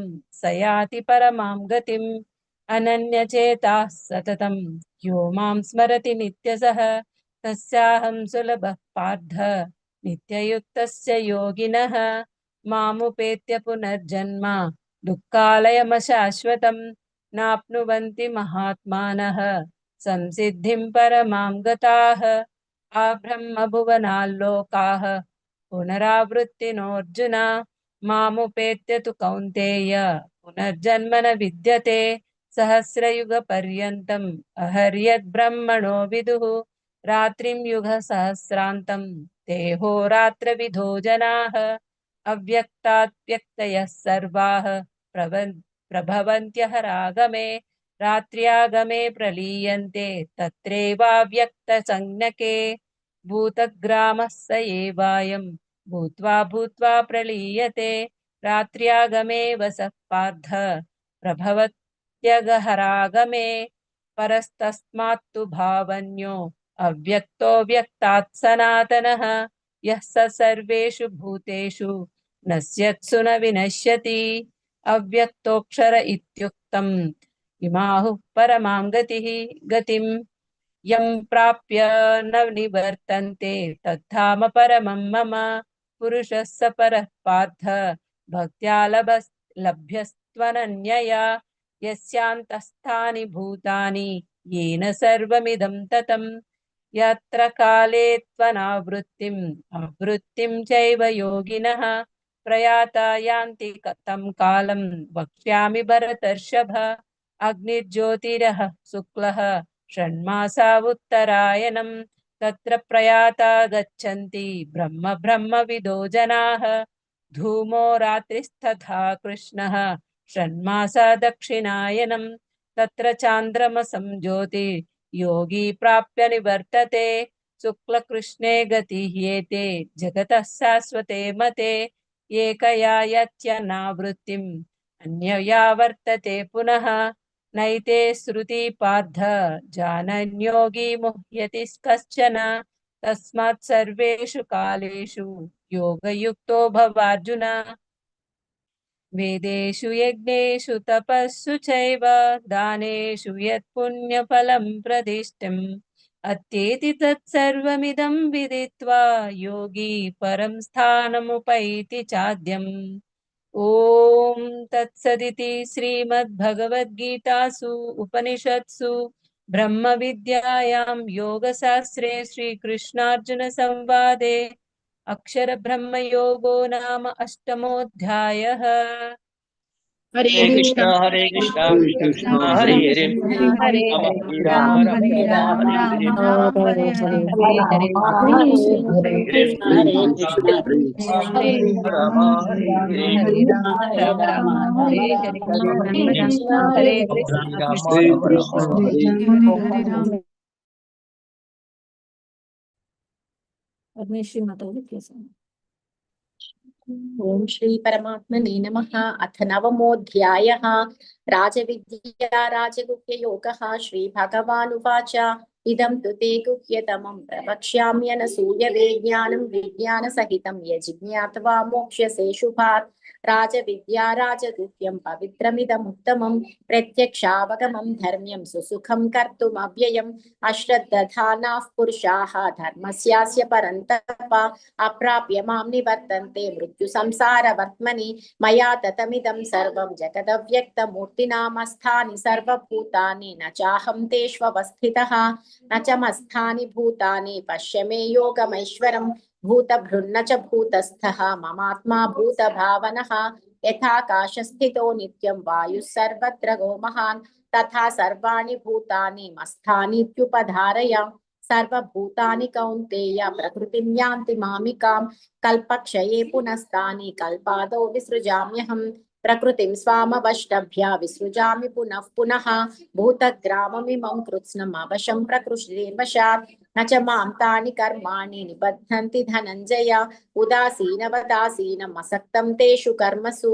मयाध्यक्षेण प्रकृतिः सूयते सचराचरम् हेतुनानेन कौन्तेय जगद्विपरिवर्तते अवजानन्ति मां मूढाः मानुषीं तनुमाश्रितं परं भावमजानन्तः मम भूतमहेश्वरं मोघाशामोघकर्माणः मोघज्ञानाविचेतसः राक्षसीमासुरीं चैव प्रकृतिं मोहिनीं श्रिताः महात्मानस्तु मां पार्थ दैवीं प्रकृतिमाश्रिताः भजन्त्यनन्यमनसः ज्ञात्वा भूतादिमव्ययं सततं कीर्तयन्तो मां यतन्तश्च दृढव्रताः नमस्यन्तश्च मां भक्त्या नित्ययुक्ता उपासते ज्ञानयज्ञेन चाप्यन्ये यजन्तो मामुपासते एकत्वेन पृथक्त्वेन बहुधा विश्वतो मुखम् अहं क्रतुरहं यज्ञः स्वधाहमहमौषधम् मन्त्रोऽहमहमेवाज्यमहमग्निरहं हुतं पिताहमस्य जगतः माता धाता पितामहः वेद्यं पवित्रमोङ्कारः ऋक्सामयजुरेव च गतिर्भर्ता प्रभुः साक्षी निवासः शरणं सुहृत् प्रभवः प्रलयस्थानं निधानं बीजमव्ययम् तपाम्यहमहं वर्षं निगृह्णाम्युत्सृजामि च अमृतं चैव मृत्युश्च सतसच्चाहमर्जुन त्रैविद्या मां सोमपाः पूतपापाः यज्ञैरिष्ट्वा स्वर्गतिं प्रार्थयन्ते ते पुण्यमासाद्य सुरेन्द्रलोकम् अश्नन्ति दिव्यान् दिवि देव भोगान् ते तं भुक्त्वा स्वर्गलोकं विशालम् क्षीणे पुण्ये मर्त्यलोकं विशन्ति एवं त्रयी धर्ममनुप्रपन्नाः गतागतं कामकामा लभन्ते अनन्याश्चिन्तयन्तो मां ये जनाः पर्युपासते तेषां नित्याभियुक्तानां योगक्षेमं वहाम्यहं येऽप्यन्यदेवता भक्ताः यजन्ते श्रद्धयान्विताः तेऽपि मामेव कौन्तेय यजन्त्य विधिपूर्वकम् अहं हि सर्वयज्ञानां भोक्ता च प्रभुरेव च न तु मामभिजानन्ति तत्त्वेनातश्च वन्ति ते यान्ति देवव्रता देवान् पितॄन् यान्ति पितृव्रताः भूतानि यान्ति भूतेज्याः यान्ति मद्याजिनोऽपि मां पत्रं पुष्पं फलं तोयं यो मे भक्त्या प्रयच्छति तदहं भक्त्युपकृतम् अश्नामि प्रयतात्मनः यत्करोषि यदश्नासि यज्जुहोषि ददासि यत्तपस्यसि कौन्तेय तत्कुरुष्व मदर्पणम् शुभाशुभफलैरेवं मोक्ष्यसे कर्मबन्धनैः सन्न्यासयोगयुक्तात्मा विमुक्तो मामुपैष्यसि समोहं सर्वभूतेषु न मे द्वेष्योऽस्ति न प्रियः ये भजन्ति तु मां भक्त्या मयि ते तेषु चाप्यहम् अपि चेत् सुदुराचारः भजते मामनन्यभाक् साधुरेव समन्तव्यः सम्यग् व्यवसितो हि सः क्षिप्रं भवति धर्मात्मा शाश्वच्छान्तिं निगच्छति कौन्तेय प्रतिजानीहि न मे भक्तः प्रणश्यति मां हि पार्थव्यपाश्रित्य येऽपि स्युः पापयोनयः स्त्रियो वैश्यास्तथा शूद्राः तेऽपि यान्ति परां गतिम् किं पुनर्ब्राह्मणाः पुण्याः भक्ता राजर्षयस्तथा अनित्यमसुखं लोकम् इमं प्राप्य भजस्व मां मन्मना भव मद्भक्तः मद्याजी मां नमस्कुरु मामे वैश्यसि युक्त्वैवम् आत्मानं मत्परायणः ॐ तत्सदिति श्रीमद्भगवद्गीतासु उपनिषत्सु ब्रह्मविद्यायां योगशास्त्रे श्रीकृष्णार्जुन संवादे राजविद्या राजगुह्ययोगो नाम नवमोऽध्यायः। हरे कृष्ण कृष्ण कृष्ण हरे हरे हरे राम हरे राम राम राम हरे राम राम हरे हरे हरे कृष्ण कृष्ण कृष्ण हरे हरे हरे कृष्ण राम हरे हरे राम राम राम हरे हरे राम हरे राम हरे कृष्ण हरे राम राम हरे राम राम राम हरे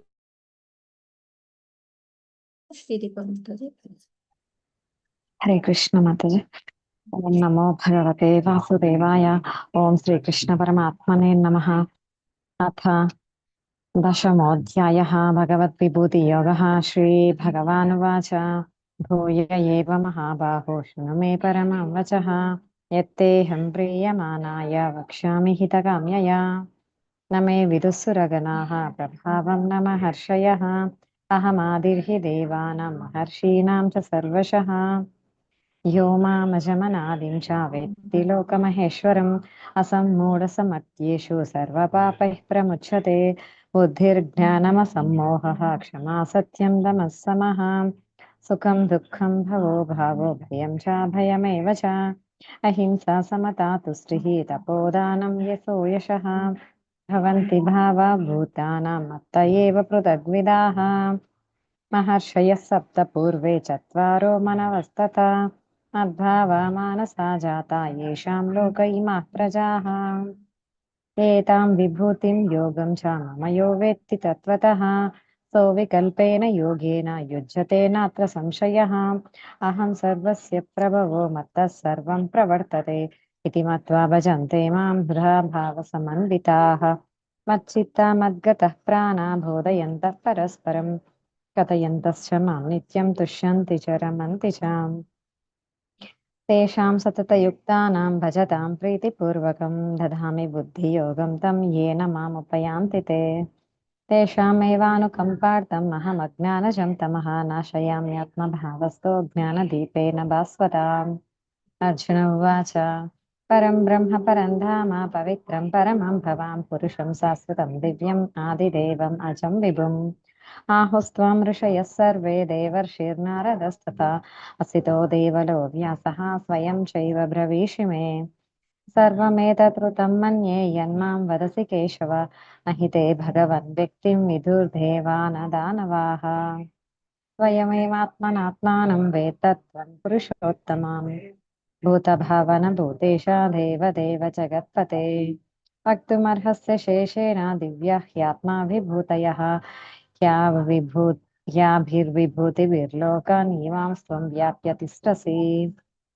कथं विद्यामहं योगिं त्वां सदा परिचिन्तयन् केषु केषु च भावेषु चिन्त्योऽसि भगवन्मया। विस्तरेणात्मनो योगं विभूतिं च जनार्दन भूयः कतयः तृप्तिर्हि शृण्वतो नास्ति मे मृतम्। श्रीभगवानुवाच अन्तते कथयिष्यामि दिव्या ह्यात्मविभूतयः प्राधान्यतः कुरु श्रेष्ठ नास्त्यन्तो विस्तरस्य मे। अहमात्मा गुडाकेश सर्वभूताशयस्थितः अहमादिश्च मध्यं च भूतानामन्त एव च। आदित्यानामहं विष्णुः ज्योतिषां रविरंशुमान् मरीचिर्मरुतामस्मि नक्षत्राणामहं शशि। वेदानां सामवेदोऽस्मि देवानामस्मि वासवः इन्द्रियाणां मनश्चास्मि भूतानामस्मि चेतना। रुद्राणां शङ्करश्चास्मि वित्तेषो यक्षरक्षसां वसूनां पावकश्चास्मि मेरुशिखरिणामहम्। पुरोधसां च मुख्यं मां विद्धि पार्थ बृहस्पतिं सेनानीनामहं स्कन्दः सरसामस्मि सागरः। महर्षीणां भृगुरहं गिरामस्म्येकमक्षरं यज्ञानां जपयज्ञोऽस्मि स्थावराणां हिमालयः। अश्वत्थः सर्ववृक्षाणां देवर्षीणां च नारदः गन्धर्वाणां चित्ररथः सिद्धानां कपिलो मुनिः। उच्चैश्रवसमस्वानां विद्धि पाम्रमृतोद्भवम् ऐरावतं गजेन्द्राणां नराणां च नराधिपम्।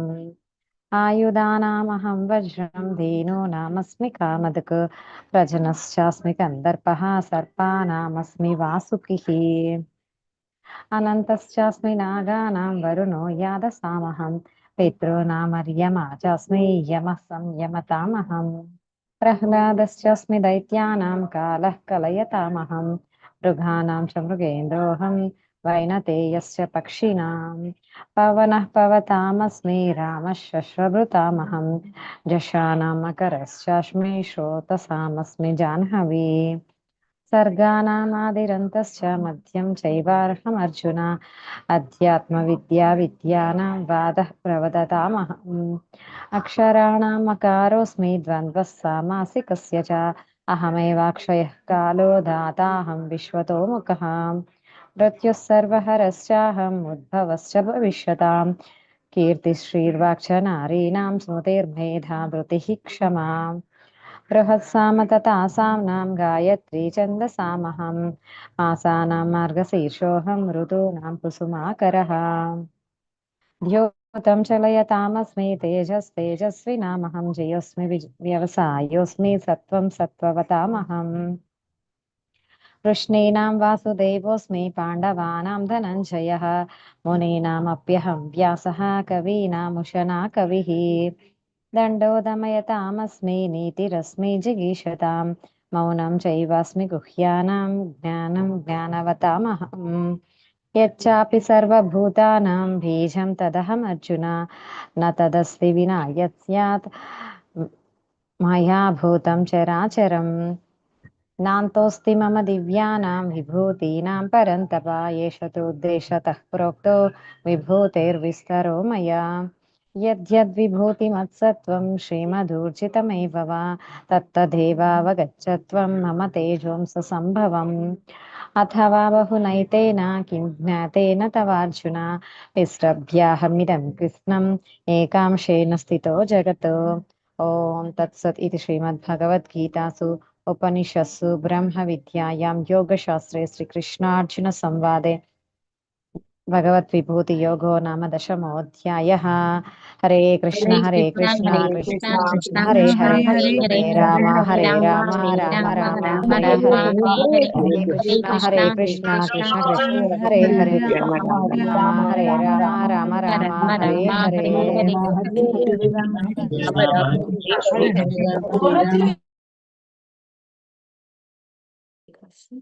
हरे कृष्ण माताजी। ओम नमो भगवते वासुदेवाय। ओम श्री परमात्मने नमः। अतः विश्वरूप संदर्शन योगो नाम एकादशोऽध्यायः। अर्जुन उवाच मदनुग्रहाय परमं गुह्यमध्यात्मसंगितं यत्त्वयोक्तं वचस्तेन मोहोऽयं विगतो मम। भवाप्ययौ हि भूतानां श्रुतौ विस्तरशो मया तत्त्वतः कमलपत्राक्षा माहात्म्यमपि चाव्ययम्। एवमेतद्यदात्तत्वम् आत्मानं परमेश्वर द्रष्टुमिच्छामि ते रूपम् ऐश्वरं पुरुषोत्तम। मन्यसे यदि तच्चक्यं मया द्रष्टुमिति प्रभो योगेश्वर ततो मे त्वं दर्शयात्मानमव्ययम्। श्रीभगवानुवाच पश्य मे पार्थरूपाणि शतशोतसहस्रशः नानाविधानि दिव्यानि नानावर्णाकृतीनि च पश्यादित्यान् वसून् रुद्रान् अश्विनौ मरुतस्तथा बहून्यद्रष्टुपूर्वाणि दृष्टपूर्वाणि पश्याश्चर्याणि भारत। ह्यैकश्चं जगत्कृत्स्नं पश्याद्य सचराचरं मम देहे गुडाकेश यच्चान्यदृष्टमिच्छसि न तु मां शक्यसे द्रष्टुमनेनैव स्वचक्षुषा दिव्यं ददामि ते चक्षुः पश्य मे योगमैश्वरम्। संजय उवाच एवमुक्त्वा ततो राजन् महायोगेश्वरो हरिः दर्शयामास पार्थाय परमं रूपमैश्वरम्। अनेकवक्त्रनयनम् अनेकाद्भुतदर्शनम् अनेकदिव्याभरणं दिव्यानेकोद्यतायुधं दिव्यमाल्याम्बरधरं दिव्यगन्धानुलेपनं सर्वाश्चर्यमयं देवम् अनन्तं विश्वतोमुखम्। दिवि सूर्यसहस्रस्य भवेद्युगपतुद्धिता यदि भासदृशी सा स्याद् भासस्तस्य महात्मनः तत्रैकस्तं जगत्कृत्स्नं प्रविभक्तमनेकधा अपश्यद्देवदेवस्य शरीरे पाण्डवस्तदा ततः स विस्मयाविष्टो हृष्टरोमा धनञ्जयः प्रणम्य शिरसा देवं कृताञ्जलिरभाषत। अर्जुन उवाच पश्यामि देवांस्तव देवदेहे सर्वांस्तदा भूतविशेषसङ्घान् ब्रह्मानमीशं कमलासनस्थं ऋषींश्च सर्वानुरागांश्च दिव्यान् अनेकबाहूदरवक्त्रनेत्रं पश्यामि त्वां सर्वतोऽनन्तरूपं नान्तं न मध्यं न पुनस्तनादिं पश्यामि विश्वेश्वर विश्वरूप। किरीटिनं गदिनं चक्रिनं च तेजो राशिं सर्वतो दीप्तिमन्तं पश्यामि त्वां दुर्निरीक्ष्यं समन्तात् दीप्तानलार्कद्युतिमप्रमेयम्। त्वमक्षरं परमं वेदितव्यं त्वमस्य विश्वस्य परं निधानं त्वमव्य नल्ली माताजी. माताजी हरे कृष्ण।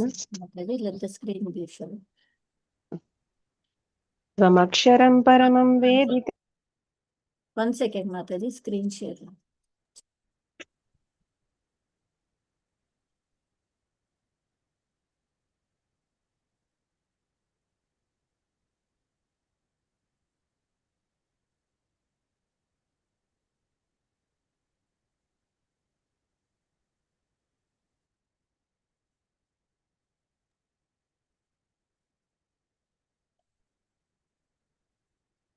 తీసుకుంటాం. శ్లోక నంబర్ 18 మాతాజీ.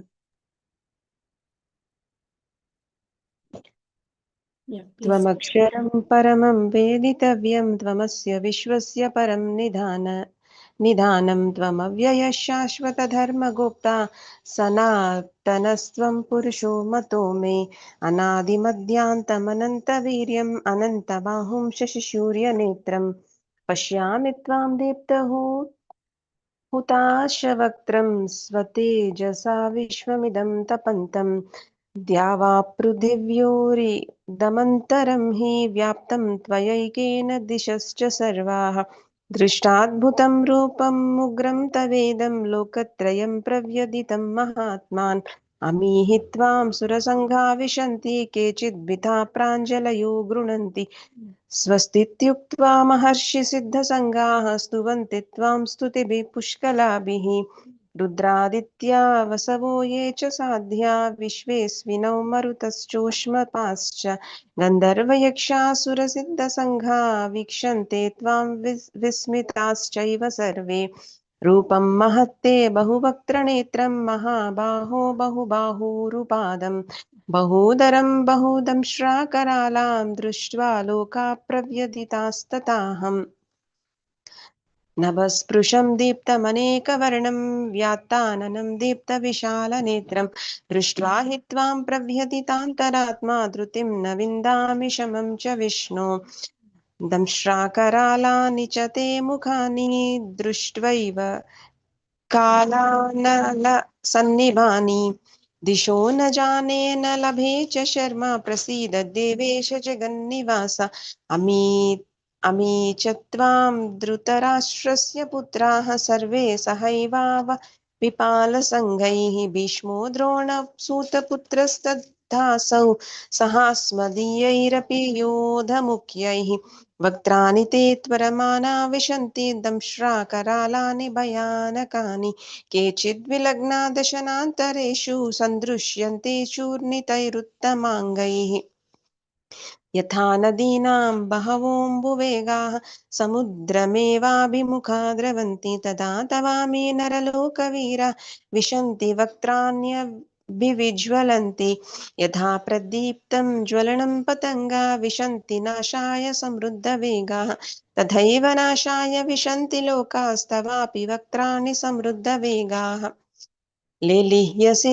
ग्रसमानः समन्ताल्लोकान् समग्रान् वदनैज्वलद्भिः तेजोभिरापूर्वजगत्समग्रं भासस्तवोघ्राः प्रतपन्ति विष्णु आख्याहि मे को भवानुग्ररूपो नमोऽस्तु ते देववर प्रसीद विज्ञातुमिच्छामि भवन्तमाद्यं न हि प्रजानामि तव प्रवृत्तिम् श्रीभगवानुवाच कालोऽस्मि लोकक्षयकृत् प्रवृद्धो लोकान् समाहर्तुमिह प्रवृत्तः ऋतेऽपि त्वां न भविष्यन्ति सर्वे एव स्थिता प्रत्यनीकेषु योधाः तस्मात् त्वमुत्तिष्ठ यशो लभस्व जित्वा शत्रून् भुङ्क्ष्व राज्यं समृद्धं मयैव ते विहता पूर्वमेव निमित्तमात्रं भव सव्यसाचन् द्रोणं च भीष्मं च जयद्रथं च कर्णं तथान्यानपि योधवीरान् मया हतां स्वजहिमा व्यतिष्ठा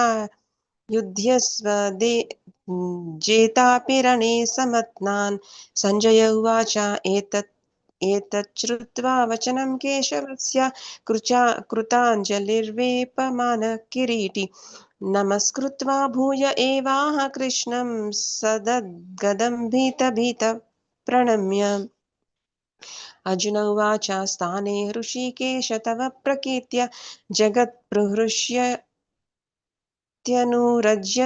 च रक्षांसि भीतान् दिशो द्रवन्ति सर्वे समस्यन्ति च सिद्धसङ्घाः कस्माच्च तेन समेरन्महात्मन् गरीयसे ब्रह्मणोऽप्यादिकर्त्रे अनन्तदेवेश जगन्निवास त्वमक्षरं सदसत्तत्परं यत् त्वमादिदेव पुरुषः पुराणः त्वमस्य विश्वस्य परं निधानं वेत्तापि वेद्यं च परं च धाम त्वया ततं विश्वमनन्तरूप वायुर्यमो निर्वरुणः शशाङ्कः प्रजापतिस्त्वं प्रपितामहश्च नमो नमस्तेऽस्तु सहस्रकृत्वः पुनश्च भूयोऽपि नमो नमस्ते नमः पुरस्तादथ पृष्ठतस्ते नमोऽस्तु ते सर्वत एव सर्व अनन्तवीर्यामितविक्रमस्त्वं सर्वं समाप्नोषि ततोऽसि सर्वः सखेति मत्वा प्रसभं यदुक्तं हे कृष्ण हे यादव हे सखेति अजानता महिमानं तवेदं मया प्रमादात् प्रणयेन वापि यच्चापहासाद्दमस्कृतोऽसि विहारशय्यासनभोजनेषु एकोत्तवाप्यच्युत तत्समक्षं तत्क्षामये त्वामहमप्रमेयम् पितासि लोकस्य चराचरस्य त्वमस्य पूज्यस्य गुरुर्गरीयान् न त्वत्समोऽस्तभ्यधिकः कुतोऽन्यो लोकत्रये अप्यप्रतिमप्रभाव तस्मात् प्रणम्य प्रणिधाय कायं प्रसादये त्वामहमीशमीड्यम् पितेव पुत्रस्य सखेव सख्युः प्रियः प्रियायारसि देव सोढुम् अदृष्टपूर्वं हृषितोऽस्मि दृष्ट्वा भयेन च प्रव्यथितं मनो मे तदेव मे दर्शय देवरूपं प्रसीद देवेश जगन्निवास किरीटिनं गदिनं चक्रहस्तम् इच्छामि त्वां द्रष्टुमहं तथैव तेनैव रूपेण चतुर्भुजेन सहस्रबाहो भव विश्वमूर्ते श्रीभगवानुवाच मया प्रसन्नेन तवार्जुनेदं रूपं परं दर्शितमात्मयोगात् तेजोमयं विश्वमनन्तमाद्यं यन्मे त्वदन्येन न दृष्टपूर्वम् न वेदयज्ञाध्ययनैर्न दानैर्न च क्रियाभिर्न तपोभिरुग्रैः एवं रूपः शक्याहं नृलोके द्रष्टुं त्वदन्येन कुरु प्रवीरा मा ते व्यथा मा च विमूढभावो दृष्ट्वा रूपं घोरमिदृङ्ममेदम् व्यपेतभिः प्रीतमनाः पुनस्त्वं तदेव मे रूपमिदं प्रपश्य संजय उवाच इत्यर्जुनं वासुदेवस्तथोक्त्वा स्वकं रूपं दर्शयामास भूयः आश्वासयामास च भीतमेनं भूत्वा पुनः सौम्यवपुर्महात्मा अर्जुन उवाच दृष्ट्वेदं मानुषं रूपं तव सौम्यं जनार्दन इदानीमस्मि संवृत्तः सचेता प्रकृतिं गतः श्रीभगवानुवाच सुदुर्दर्शमिदं रूपं दृष्टवानपि यन्मम देवा अप्यस्य रूपस्य नित्यं दर्शनकाङ्क्षिणः नाहं वेदैर्न तपसा न दानेन न चेज्यया शक्य एवं विदो द्रष्टुं दृष्टवानपि मां यथा भक्त्यात्यनन्यया शक्या अहमेवं विदोऽर्जुन ज्ञातुं द्रष्टुं च तत्त्वेन प्रवेष्टुं च परन्तप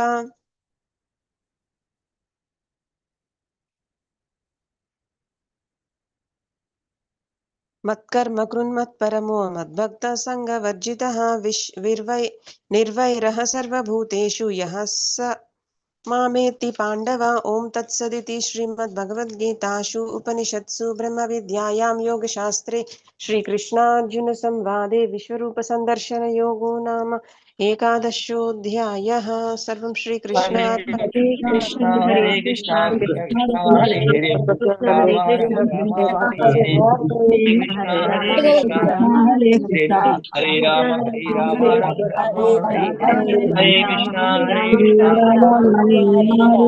राम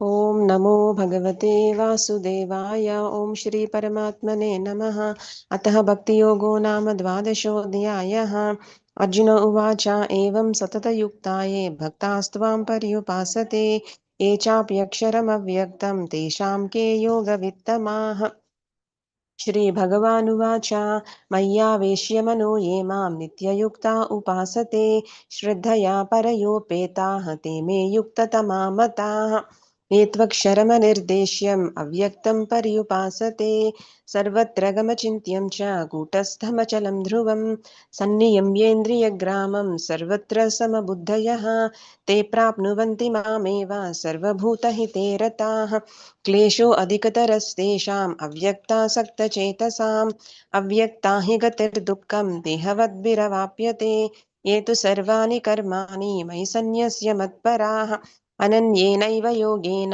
मां ध्यायन्त उपासते तेषामहं समुद्धर्ता मृत्युसंसारसागरात् भवामि न चिरात् पार्दा मय्यावेशितचेतसां मय्येव मन आदत्स्व मयि बुद्धिं निवेशय निवसिष्यसि मय्येव अत ऊर्ध्वं न संशयः अत चित्तं समाधातुं न शक्नोषि मयि स्थिरम् अभ्यासयोगेन ततो मामिच्छाप्तुं धनञ्जय अभ्यासेऽप्यमसर्तोऽसि मत्कर्म परमो भव मदर्थमपि कर्माणि कुर्वन् सिद्धिमवाप्स्यसि अदैतदप्यसक्तोऽसि कर्तुं मद्योगमाश्रितः सर्वकर्मफलत्यागं ततः कुरु यतात्मवान् श्रेयो हि ज्ञानमभ्यासात् ज्ञानात् ध्यानं विशिष्यते ध्यानात् कर्मफलत्यागः त्यागात् शान्तिरनन्तरम् अद्वेष्टा सर्वभूतानां मैत्रः करुण एव च निर्ममो निरहङ्कारः समदुःखसुखक्षमी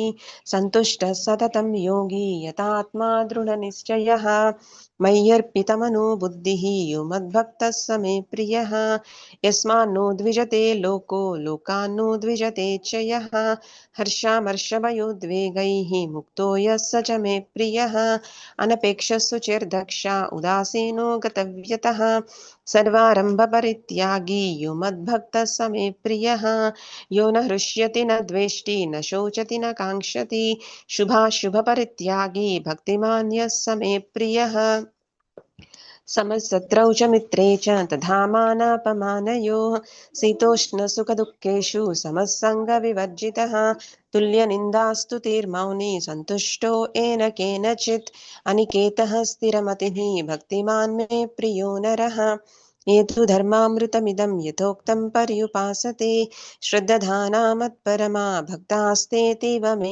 प्रियाः ॐ तत्सदिति श्रीमद्भगवद्गीतासु उपनिषत्सु ब्रह्मविद्यायां योगशास्त्रे श्रीकृष्णार्जुनसंवादे भक्तियोगो नाम द्वादशोऽध्यायः सर्वं श्रीकृष्णार्पणमस्तु हरे कृष्णा कृष्णा कृष्ण हरे हरे हरे राम हरे हरे राम हरे राम राम राम हरे राम हरे राम राम हरे राम हरे कृष्णा हरे हरे हरे कृष्ण हरे हरे कृष्ण हरे राम हरे हरे राम राम हरे राम राम हरे हरे राम हरे राम राम राम हरे हरे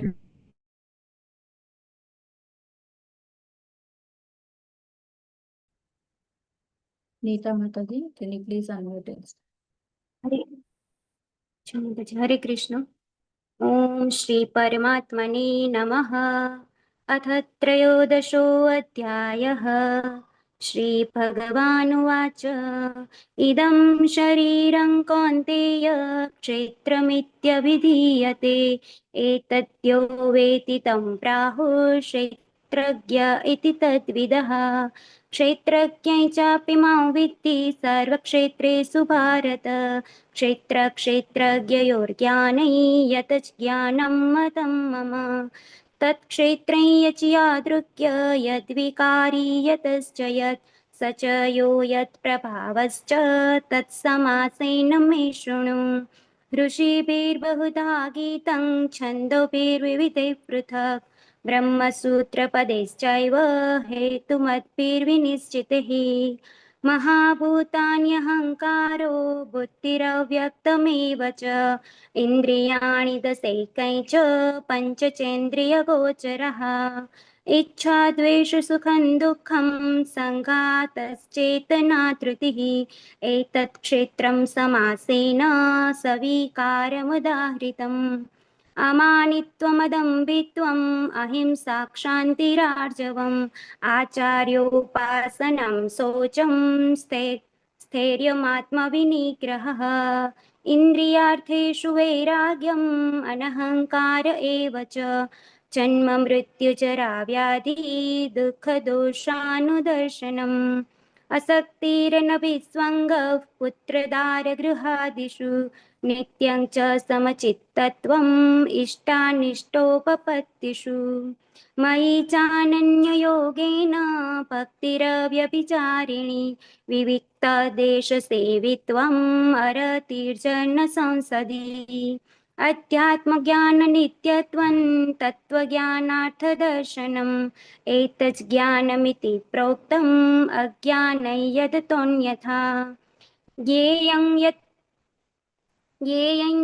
प्रवक्ष्यामि यज्ज्ञात्वामृतमश्नुते अनादिमत्परं ब्रह्म न सत्तनासदुच्यते सर्वतः पाणिपादं तत् सर्वतोक्षे शिरोमुखं सर्वतः श्रुतिमल्लोके सर्वमावृत्य तिष्ठति सर्वेन्द्रियगुणाभासं सर्वेन्द्रियविवर्जितम् असक्तं सर्वभृत्यैव निर्गुणं गुणभोक्तृ च बहिरन्तश्च भूतानाम् अचरं चरमेव च सूक्ष्मत्वादविज्ञेयं दूरस्थं चान्तिके च तत्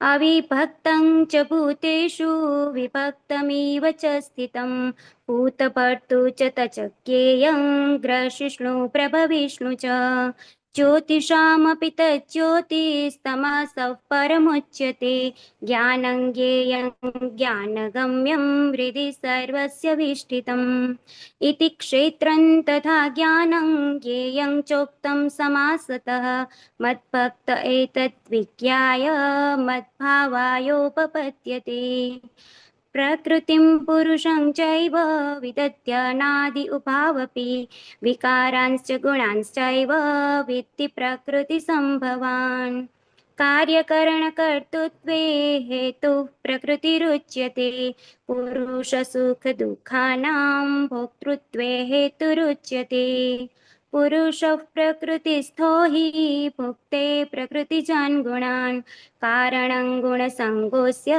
सदसत्यो निजन्मसु उपद्रष्टानुमन्ता च भर्ता भोक्ता महेश्वरः परमात्ममेति चाप्युक्तो देहेऽस्मिन् पुरुषः परः य एवं वेत्ति पुरुषं प्रकृतिं च गुणैः सह सर्वथा वर्तमानोऽपि न स भूयोऽभिजायते ध्यानेनात्मनि पश्यन्ति केचिदात्मानमात्मना अन्ये साङ्ख्येन योगेन कर्मयोगेन चापरे अन्ये त्वेवमजानन्तः श्रुत्वान्येभ्य उपासते तेऽपि चातितरन्त्येव मृत्युं श्रुतिपरायणाः यावत् सञ्जायते किञ्चित् सत्त्वं स्थावरजङ्गमं क्षेत्रक्षेत्रज्ञसंयोगात् तद्विद्धि भरतर्षभ समं सर्वेषु भूतेषु तिष्ठन्तं परमेश्वरं विनश्यत्स्व विनश्यन्तं यः पश्यति स पश्यति समं पश्यन् हि सर्वत्र समावस्थितमीश्वरं न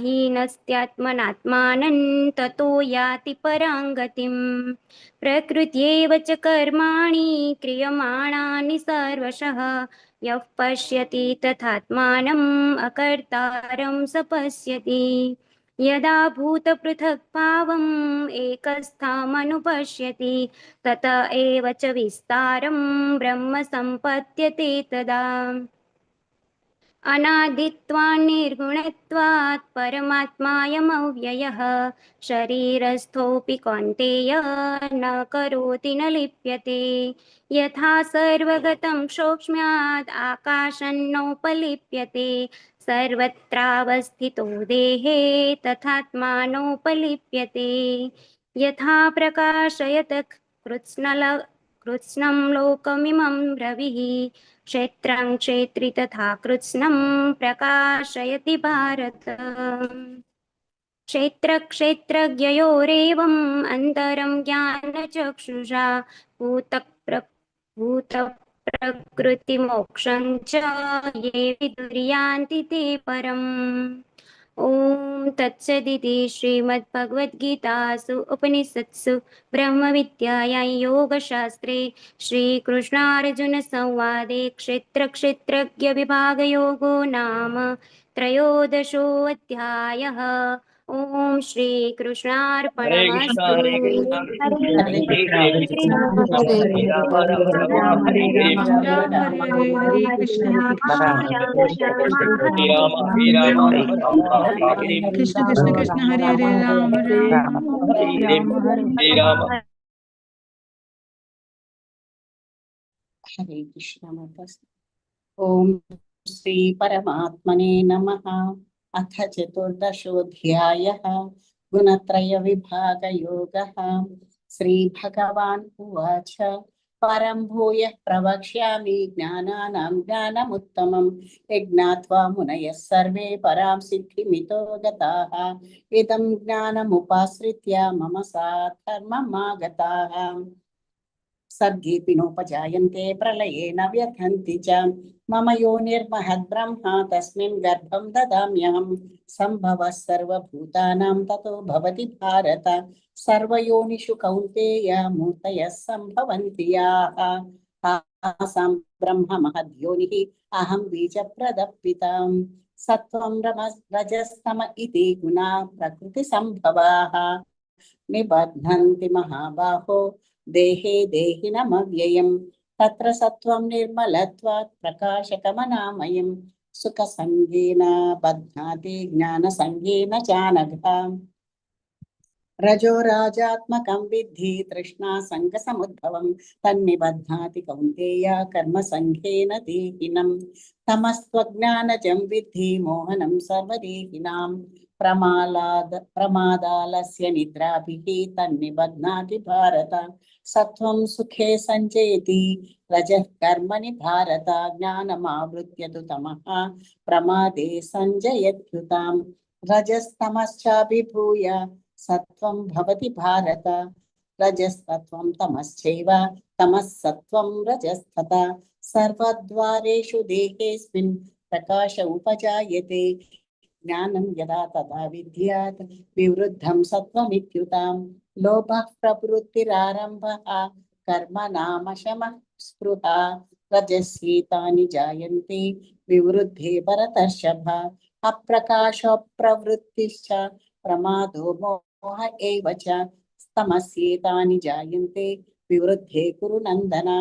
यदा सत्त्वे प्रवृद्धे तु प्रलयं याति देहभृत् तदोत्तमविदां लोकान् अमलान् प्रतिपद्यते रजसि प्रलयं गत्वा कर्मसङ्गिषु जायते तथा प्रलीनस्तमसि मूढयोनिषु जायते कर्मणः सुकृतस्याहुः सात्विकं निर्मलं फलं रजसस्तु फलं दुःखम् अज्ञानं तमसः फलं सत्त्वा सञ्जायते ज्ञानं रभसो लोभ एव च प्रमादमोहौ तमसो भवतो ज्ञानमेव च ऊर्ध्वं गच्छन्ति सत्त्वस्था मध्ये तिष्ठन्ति राजसाः जघन्य गुणवृत्तिस्था अथो गच्छन्ति तामसाः नान्यं गुणेभ्यः कर्तारं यदा द्रष्टानुपश्यति गुणेभ्यश्च परं वेत्ति मद्भावं सोऽधिगच्छति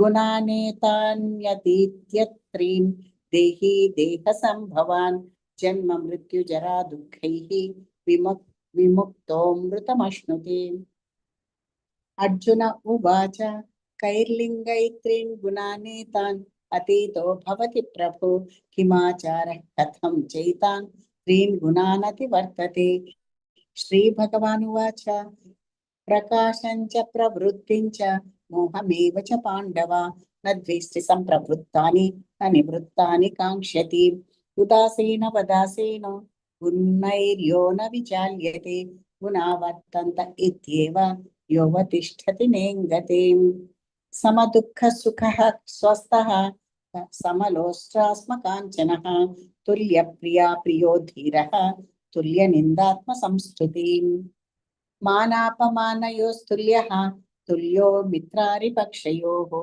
सर्वारम्भ परित्यागी गुणातीतः स उच्यते मां च यो व्यभिचारेण भक्तियोगेन सेवते सगुणान् समतीत्यैतान् ब्रह्म भूयाय कल्पते। ब्राह्मणो हि प्रतिष्ठाहम् अमृतस्याव्ययस्य च शाश्वतस्य च धर्मस्य सुखस्यैकान्तिकस्य च। ओम तत्सदिति श्रीमद्भगवद्गीतासु उपनिषत्सु ब्रह्म विद्यायां योगशास्त्रे श्रीकृष्णार्जुन संवादे गुणत्रय विभागं योगो नाम चतुर्दशोऽध्यायः। हरे कृष्णा कृष्ण कृष्ण हरे हरे हरे राम राम हरे राम हरे हरे हरे हरे हरे कृष्ण हरे कृष्ण हरे हरे राम हरे हरे हरे राम हरे राम राम राम हरे हरे हरे कृष्ण हरे कृष्ण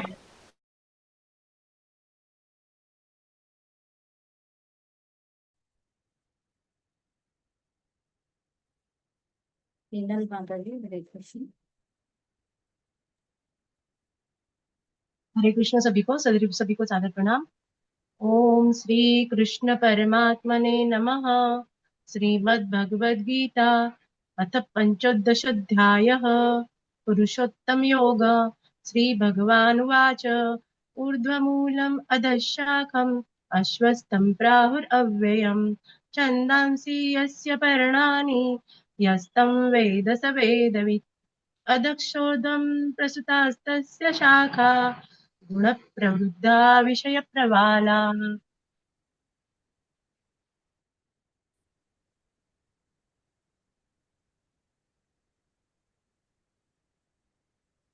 अधश्च मूलान्यनुसन्ततानि कर्मानुबन्धीनि मनुष्यलोके न रूपमस्येह ततोपलभ्यते नान्तो न चादिर्न च सम्प्रतिष्ठा अश्वत्थमेनं सुविरूढमूल असङ्गशस्त्रेण दृढेन चित्वा ततः पदं तत्परिमार्गितव्यं यस्मिन् गता न निवर्तन्ते भूयः तमेव चाद्यं पुरुषं प्रपद्ये यतः प्रवृत्ति प्रसृता पुराणी निर्माणमोहा जितसङ्गदोषा अध्यात्मनित्या विनिवृत्तकामः द्वन्द्वैर्विमुक्ता सुखदुःखसङ्गे गच्छन्त्यमूढा पद्मव्ययं तत् न तद्भासयते सूर्यो न शशाङ्को न पावकः यद्गत्वा निवर्तन्ते तद्धाम परमं मम। ममैवांशो जीवलोके जीवभूतः सनातनः मनःषष्ठानीन्द्रियाणि प्रकृतिस्थानि कर्षति शरीरं यदवाप्नोति यच्चाप्युत्क्रामतीश्वरः गृहीत्वैतानि संयाति वायुर्गन्धानि वाशयात् श्रोत्रं चक्षुः स्पर्शनं च रसनं घ्राणमेव च अधिष्ठाय मनुष्यायं विषयानुपसेवते उत्क्रामन्तं सितं वापि भुञ्जानं वा गुणान्वितं विमूढानानुपश्यन्ति पश्यन्ति ज्ञानचक्षुषः यतन्तो योगिनश्चैनं पश्यन्त्यात्मनवस्थितं यतन्त्योऽप्यकृतात्मानो नैनं पश्यन्त चेतसः यदादित्यगतं च तेजो जगद्भासयतेऽखिलं यच्चन्द्रमसि यच्चाग्नौ तत्तेजो विद्धि मामकम् गामाविश्य च भूतानि धारयाम्यहमोजसा पुष्णामि चौषधिः सर्वात् सोमो भूत्वा रसात्मकः अहं वैश्वानरो भूत्वा प्राणिनां देहमाश्रितः प्राणापानसमायुक्तः पचाम्यन्नं चतुर्विधम् सर्वस्य चाहं हृदि सन्निविष्टो मतः स्मृतिर्ज्ञानमपोहनं च वेदैश्च सर्वैरहमेव वेद्यो वेदान्तकृद्वेदविदेव चाहं द्वाविमौ पुरुषौ लोके क्षरक्षाक्षर एव च क्षरः सर्वाणि भूतानि कूटस्थोऽक्षर उच्यते उत्तमपुरुषस्त्वन्यः परमात्मेत्युदाहृतः यो लोकत्रयमाविश्य बिभर्त्यव्यय ईश्वरः यस्माक्षरम् अतीतोऽहम् अक्षरादपि चोत्तमः अतोऽस्मि लोके वेदे च प्रतितः पुरुषोत्तमः यो मामेवं सम्मूढो जानाति पुरुषोत्तमं स सर्वविद्भजति मां सर्वभावेन भारत इति गुह्यतमं शास्त्रम् इदमुक्तं मया नघ एतद्बुद्ध्वा बुद्धिमान् स्यात् कृतकृत्यश्च भारत ॐ तत्सदिति श्रीमद्भगवद्गीतासु उपनिषत्सु ब्रह्मविद्यायां योगशास्त्रे श्रीकृष्ण अर्जुन संवादे पुरुषोत्तम योग नाम पंचोदशाध्यायः श्रीकृष्णार्पणमस्तु। हरे हरे कृष्णा हरे हरे कृष्ण हरे कृष्ण कृष्ण हरे कृष्ण कृष्ण कृष्ण हरे हरे राम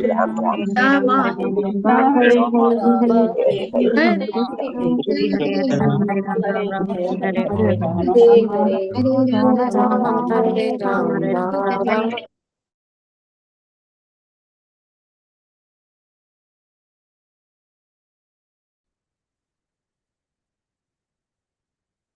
निष्ठिता माताजी हरे कृष्ण प्लीज अनम्यूट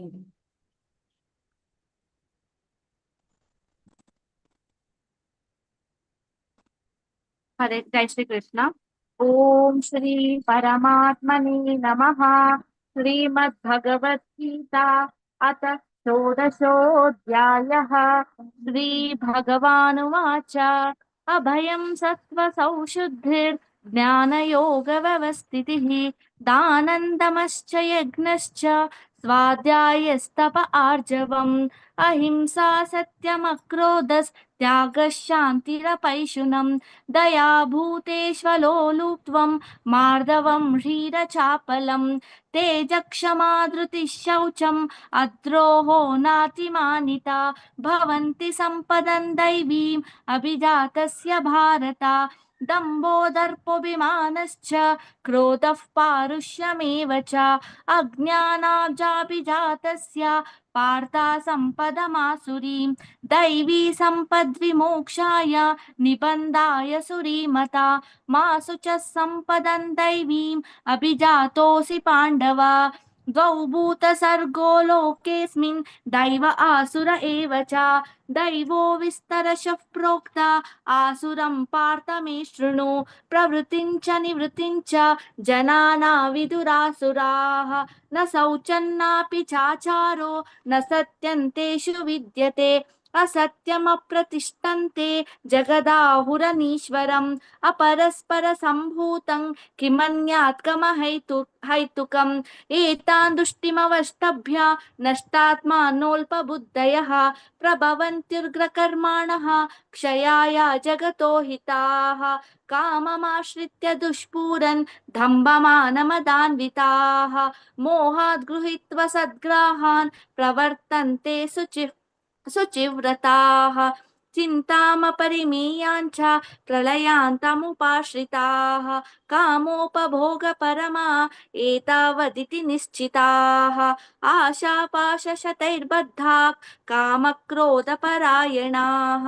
ईहन्ते कामभोगार्थम् अन्यायेनार्थसञ्चयान् इदमद्य मया लब्धम् इमं प्राप्स्ये मनोरथम् इदमस्तीदमपि मे भविष्यति पुनर्धनम् असौ मया हतः शत्रुर्हनिष्ये चापरानपि ईश्वरोऽहमहं भोगी सिद्धोऽहं बलवान् सुखी आढ्योऽपि जनवानस्मि कोऽन्योऽस्ति सदृशो मया यक्ष्ये दास्यामि मोदिष्य इत्यज्ञानविमोहिताः अनेकचित्तविभ्रान्ता मोहजालसमावृताः प्रसक्तः कामभोगेषु पतन्ति नरकेषु च आत्मसम्भाविता स्तब्धा धनमानमदान्विताः यजन्ते नाम यज्ञस्ते दम्भेनाविधिपूर्वकम् अहङ्कारबलं दर्पं कामं क्रोधं च संश्रिताः मामात्मपरदेहेषु प्रद्विषन्तोऽभ्यसूयकाः तानहं द्विषतः क्रूरान् संसारेषु नराधमान् क्षिपाम्यजस्रमशुभान् आसुरीष्वेव योनिषु आसुरयोनिमापन्ना मूढा जन्मनि जन्मनि मामप्राप्यैव कौन्तेय ततो यान्त्यधमां गतिं त्रिविधं नरकस्येद्यं द्वारन्नाशनमात्मनः कामक्रोधस्तथा लोभस्तस्मादेतत्त्रयं त्यजेत् एतैर्विमुक्त कौन्तेय तमोद्वारैस्त्रिभिर्नरः आचार्यत्यात्मनः श्रेयस्ततो याति परां गतिम्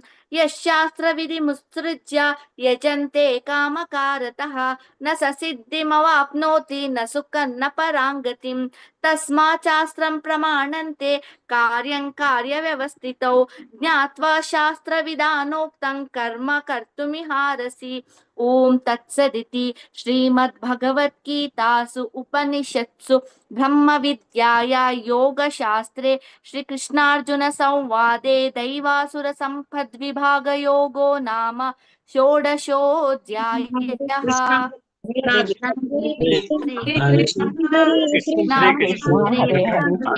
हरे Ram Ram Ram Hare Hare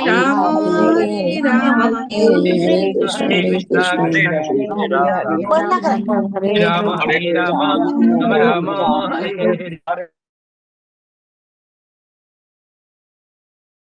Harapriya Mataji, can you please unmute yourself? हरे कृष्ण माता जी, सभी को सादर प्रणाम।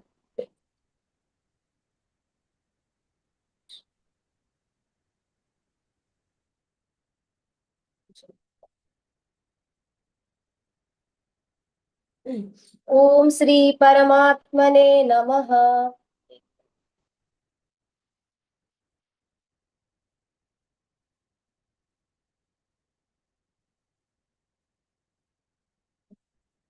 ओम श्री परमात्मने नमः। अथ सप्तादशोऽध्यायः श्रद्धात्रय विभाग योगः। अर्जुन उवाच ये शास्त्रं विधि उत्सृज्य यजन्ते श्रद्धयानितः तेषां निष्ठा तु का कृष्ण सत्त्वम् आहोरजस्तमः। श्रीभगवानुवाच त्रिविधा भवति श्रद्धा देहिनां सा स्वभावजा सात्विकी राजसी चैव तामसी चेति तां शृणु। सत्त्वानुरूप सर्वस्य श्रद्धा भवति भारत श्रद्धामयोऽयं पुरुषो ययेच्छ्रेद्दस्य एव सः। यजन्ते सात्विका देवान् यक्षरक्ता रक्षांसि राजसः प्रेतान् भूतगणांश्चान्ये यजन्ते तामसा जनः।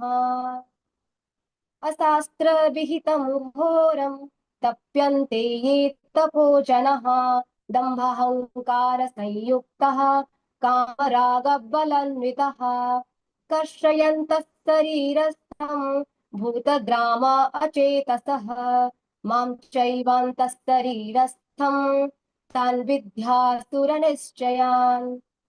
आहारस्त्वापि सर्वस्य त्रिविधो भवति प्रियः यज्ञस्तपस्तथा दानं तेषां भेदमिमं शृणु। आयुसत्त्वारोग्य सुखप्रीतिवर्धनः रस्य स्निग्धा स्थिरा हृद्या आहारः सात्विकप्रियः। कट्वं लवणातिष्ण तीक्ष्णरुक्षविदाहिनः आहारा राजसस्येष्टा दुःखशोकमयप्रदः। यातयामं गतरसं पूतिपर्युषितं च यत् उच्छिष्टमपि चामेध्यं भोजनं तामसप्रियम्। अफलाकाङ्क्षिभिर्यज्ञो विधिदिष्टो ययुज्यते यष्टव्यम् एवेति मनः समाधाय स सात्विकः। अभिसन्धाय तु फलं दम्भार्थम् अपि चैव यत् इज्यते भरतश्रेष्ठ तं यज्ञविधिराजसम्। विधिहीनम् असृष्टानं मन्त्रहीनम् अदक्षिणम् श्रद्धाविरहितं यज्ञं तामसं परिचक्षते। देवद्विज गुरुप्राज्ञ पूजनं शौचमार्जवम् ब्रह्मचर्यम् अहिंसा च शारीरं तप उच्यते। अनुद्वेगकरं वाक्यं सत्यं प्रियहितं च यत् स्वाध्यायाभ्यसनं चैव वाङ्मय तप उच्यते। मनः प्रसादः सौम्यत्वं मौनमात्मा विनिग्रहः भावसंशुद्धिरित्येतत् तपो मानसमुच्यते। श्रद्धया परया तप्तं तप्तस्तत्त्रिविधं नरैः अफलाकाङ्क्षिभिर्युक्तैः सात्विकं परिचक्षते। सत्कारं मानपूजार्थं तपोदम्भेन चैव यत् क्रियते तदिह प्रोक्तं राजसं चलमध्रुवम्। मूढग्राहेणात्मनो यत्पीडया क्रियते तपः परस्योत्सादनार्थं वा तत्तामसम् उदाहृतम्। दातव्यमिति यद्दानं दीयतेनोपकारिणे देशे काले च पात्रे च तद्दानं सात्विकं स्मृतम्। यत्तु प्रत्युपकारार्थं फलम् उद्दिश्य वा पुनः दीयते च परिक्लिष्टं तद्दानं राजसं स्मृतम्। अदेशकाले यद्दानम् अपात्रेभ्यश्च दीयते असत्कृतम् अवज्ञातं तत्तामसम् उदाहृतम्। ॐ तत्सदिति निर्देशो ब्रह्मणस्त्रिविधः स्मृतः ब्राह्मणस्तेन वेदाश्च यज्ञाश्च विहिता पुरा। तस्मादोमित्युदाहृत्य यज्ञदानतपक्रियः प्रवर्तन्ते विधानोक्ताः सततं ब्रह्मवादिनाम्। तदित्यानाभिसन्धाय फलं यज्ञतपःक्रियः दानक्रियाश्च विविधः क्रियन्ते मोक्षकाङ्क्षिभिः। सद्भावे साधुभावे च सादित्ये तत् प्रयुज्यते प्रशस्ते कर्मणि तथा सत्शब्दः पार्थयुज्यते। यज्ञे तपसि दाने च स्थितिः सदिति चोच्यते कर्म चैव तदर्थीयं सादित्ये वाभिधीयते।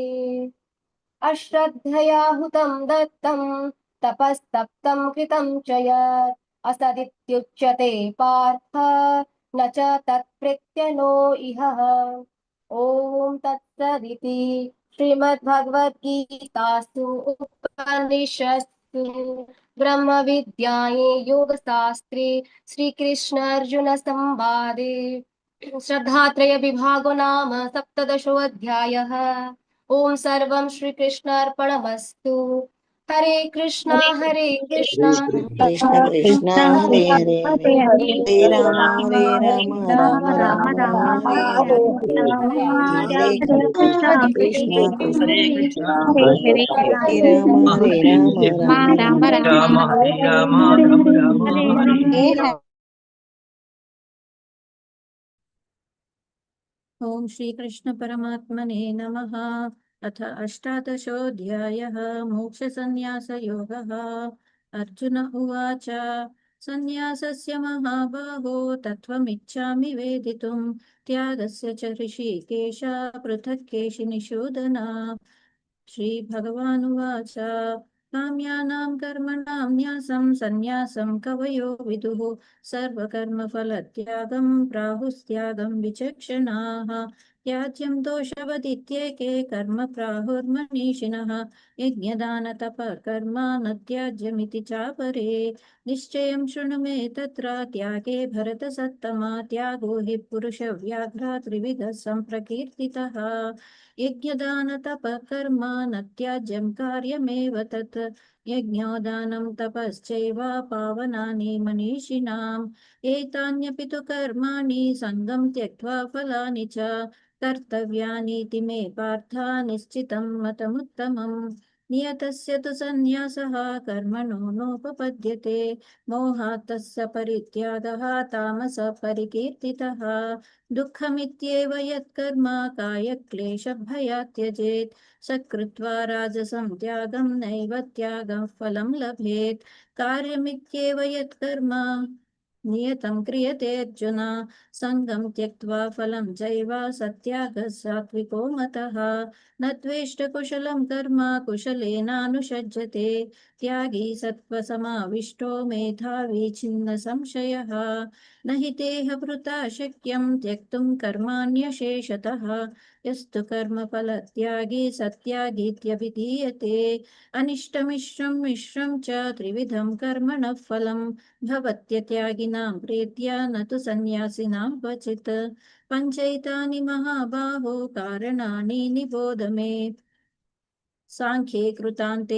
प्रोक्तानि सिद्धये सर्वकर्मणाम् अधिष्ठानं तदा कर्ता करणं च पृथग्विधं विविधाश्च पृथक् चेष्टा दैवं चैवात्र पञ्चमम् शरीरवाङ्मनोभिर्यत्कर्म प्रारभते नरः न्यायं वा विपरीतं वा पञ्चैते तस्य हेतवः तत्रैवं सति कर्तारम् आत्मानं केवलं तु यः पश्यत्य कृतबुद्धित्वान् न स पश्यति दुर्मतिः यस्य नाहङ्कृतो भावो बुद्धिर्यस्य न लिप्यते हत्वापि स इमान् लोकान् न हन्ति न निबध्यते ज्ञानं ज्ञेयं परिज्ञाता त्रिविधा कर्म चोदना करणं कर्म कर्तेति त्रिविधः कर्म संग्रहः ज्ञानं कर्म च कर्ता च त्रिदैव गुणभेदतः प्रोच्यते गुणसङ्ख्याने यथावत् शृणुतान्यपि सर्वभूतेषु येनैकं भावमव्ययमीक्षते अविभक्तं विभक्तेषु तज्ज्ञानं विद्धि सात्विकम् पृथक्त्वेन तु यज्ञानं नानाभावान् पृथक्विधान् वेत्ति सर्वेषु भूतेषु तज्ज्ञानं विद्धि राजसम् यत्तु कृत्स्नवदेकस्मिन् कार्ये सक्तमहैतुकम् अधत्वार्थवदल्पं च तत्तामसमुदाहृतम् नियतं सङ्गरहितम् अरागद्वेषतः कृतम् अफलाप्रेप्सुना कर्म यत्तत् सात्विकमुच्यते यत्तु कामेप्सुना कर्म साहङ्कारेण वा पुनः क्रियते बहुलायासं तद्राजसमुदाहृतम् अनुबन्धं क्षयं हिंसाम् अनपेक्ष च पौरुषं मोहादारभ्यते कर्म यत्तत्तामसमुच्यते मुक्तसङ्गो अनहं वादी धृत्युत्साहसमन्वितः सिद्ध्यसिद्ध्यो निर्विकारः कर्ता सात्विक उच्यते रागी कर्मफलाप्रेप्सुः लुप्तो हिंसात्मको शुचिः हर्षशोकान्वितः कर्ता राजसः परिकीर्तितः अयुक्तप्राकृतस्तब्धः शठो नैष्कृतिको लसः विषादी दीर्घसूत्री च कर्ता तामस उच्यते बुद्धिर्भेदं धृतेश्चैव गुणतस्त्रिविधं शृणु प्रोच्यमानमशेषेण पृथक्त्वेन धनञ्जय प्रवृत्तिं च निवृत्तिं च कार्याकार्ये भयाभये बन्धं मोक्षं च या वेत्ति बुद्धिः सा पार्थ सात्विकी यया धर्मम् अधर्मं च कार्यं च कार्यमेव च अयथावत् प्रजानाति बुद्धिः सा पार्थ राजसी अधर्मं धर्ममिति या मन्यते तमसावृता सर्वार्धान् विपरीतांश्च बुद्धिः सा पार्थ तामसी धृत्यायया धारयते मनः प्राणेन्द्रियक्रियाः योगेनाव्यभिचारिण्या धृतिः सा पार्थ सात्विकी यया तु धर्मकामार्थान् धृत्या धारयते अर्जुन प्रसङ्गेन फलाकाङ्क्षी धृतिः सा पार्थ राजसी यया स्वप्नं भयं शोकं विषादं मदमेव च न विमुञ्चति दुर्मेधा धृतिः सा पार्थ तामसी सुखं त्विदानीं त्रिविधं शृणु मे भरतर्षभ अभ्यासाद् रमते यत्र दुःखान्तं च निगच्छति यत्तदग्रे विषमिव परिणामे अमृतोपमं तत्सुखं सात्विकं प्रोक्तम् आत्मबुद्धिप्रसादजं विषयेन्द्रियसंयोगात् यत्तदग्रे अमृतोपमं परिणामे विषमिव तत्सुखं राजसंस्मृतम् यदग्रे चानुबन्धे च सुखं मोहनमात्मनः निद्रालस्य प्रमादोत्थं तत्तामसमुदाहृतम् न तदस्ति पृथिव्यां वा दिवि देवेषु वा पुनः सत्वं प्रकृतिजैर्मुक्तं यदेभिस्यात्रिभिर्गुणैः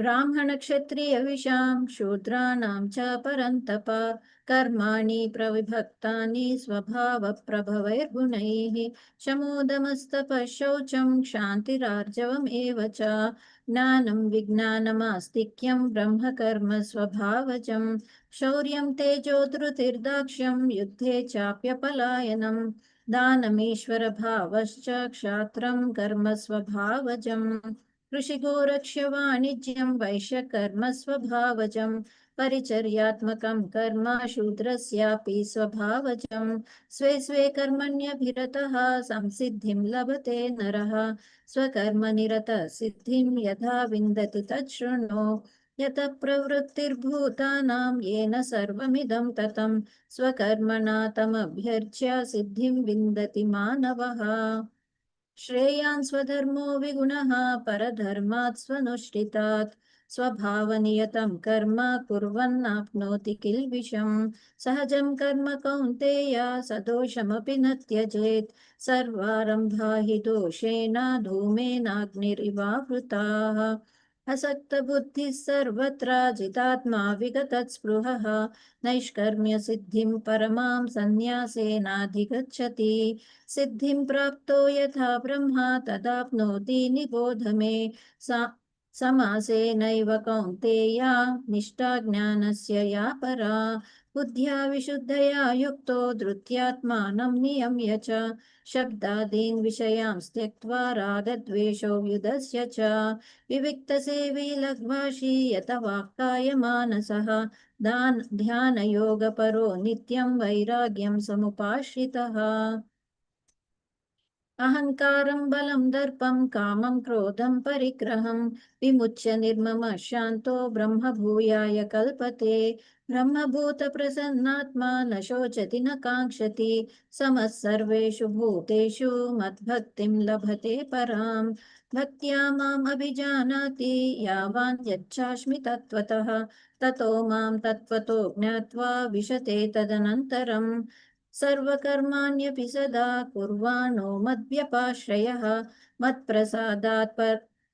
मत्प्रसादवाप्नोति शाश्वतं पदमव्ययम् चेतसा सर्वकर्माणि मयि सन्न्यस्य मत्परः बुद्धियोगमुपाश्रित्य मच्चित्तः सततं भव मच्चित्तः सर्वदुर्गाणि मत्प्रसादात् तरिष्यसि अध चेत्त्वमहङ्कारान् न श्रोष्यसि विनङ्क्ष्यसि यदहङ्कारमाश्रित्य न योत्स्य इति मन्यसे मिथ्यैषा व्यवसायस्ते प्रकृतिस्त्वां नियोक्ष्यति स्वभावजेन कौन्तेय निबन्धस्वेन कर्मणा कर्तुं नेच्छसि यन्मोहात् करिष्यस्य वशोऽपि तत् ईश्वरः सर्वभूतानां हृद्देशे अर्जुन तिष्ठति भ्रामयन् सर्वभूतानि यन्त्रारूढानि मायया तमेव शरणं गच्छ सर्वभावेन भारत तत्प्रसादात् परां शान्तिं स्थानं प्राप्स्यसि शाश्वतम् इति ते ज्ञानमाख्यातं गुह्यात् गुह्यतरं मया विमृश्यैतदशेषेण यथेच्छसि तथा कुरु सर्वगुह्यतमं भूयः शृणु मे परमं वचः इष्टोऽसि मे दृढमिति ततो वक्ष्यामि ते हितं मन्मना भव मद्भक्तो मद्याजी मां नमस्कुरु मामे वैश्यसि सत्यं ते प्रतिजाने प्रियोऽसि मे सर्वधर्मान् परित्यज्य मामेकं शरणं व्रज अहं त्वां सर्वपापेभ्यो मोक्षयिष्यामि मा शुचः इदं ते न तपस्काय न भक्ताय कदाचन न च शुश्रूषवे वाच्यं न च मां योऽभ्यसूयति य इदं परमं गुह्यं मद्भक्तेष्वभिधास्यति भक्तिं मयि परां कृत्वा मामे वैष्यत्य संशयः न च तस्मान् मनुष्येषु कश्चिन्मे प्रियकृत्तमः भविता न च मे तस्मात् अन्यः प्रियतरो भुवि अद्यैष ते च य इमं धर्म्यं संवादमावयोः ज्ञानयज्ञेन तेनाहम् इष्टस्यामिति मे मतिः श्रद्धावान् अनसूयश्च शृणुयादपि यो नरः सोऽपि मुक्तः शुभान् लोकान् प्राप्नुयात् पुण्यकर्मणाम् कच्चिदेतत् श्रुतं पार्थ त्वयैकाग्रेण चेतसा कच्चिदज्ञानसम्मोहः प्रनष्टस्ते धनञ्जय अर्जुन उवाच नष्टो मोहस्मृतिर्लब्धा त्वत्प्रसादान्मयाच्युत स्थितोऽस्मि गतसन्देहः करिष्ये वचनं तव सञ्जय उवाच इत्यहं वासुदेवस्य पार्थस्य च महात्मनः संवादमिमम् अश्रोषम् अद्भुतं रोमहर्षणम् व्यासप्रसादात् श्रुतवान् एतत् गुह्यमहं परं योगं योगेश्वरात् कृष्णात् साक्षात् कथयत स्वयं राजन् संस्मृत्य संवादमिममद्भुतं केशवार्जुनयो पुण्यं हृष्यामि च मुहुर्मुहुः तच्च संस्मृत्य रूपमत्यद्भुतं हरेः विस्मयो मे महान् राजन् हृष्यामि च पुनः पुनः यत्र योगेश्वर कृष्णो यत्र पार्थो धनुर्धरः तत्र श्रीर्विजयो भूतिर्ध्रुवा नीतिर्मतिर्मम यत्र योगेश्वर कृष्णो यत्र पार्थो धनुर्धरः तत्र श्रीर्विजयो भूतिर्ध्रुवा नीतिर्मतिर्मम यत्र योगेश्वर कृष्णो यत्र पार्थो धनुर्धरः तत्र श्रीर्विजयो भूतिर्ध्रुवा नीतिर्मतिर्मम ॐ तत्सदिति श्रीमद्भगवद्गीतासु उपनिषत्सु ब्रह्मविद्यायां योगशास्त्रे श्रीकृष्णार्जुनसंवादे मोक्षसन्न्यासयोगो नाम 18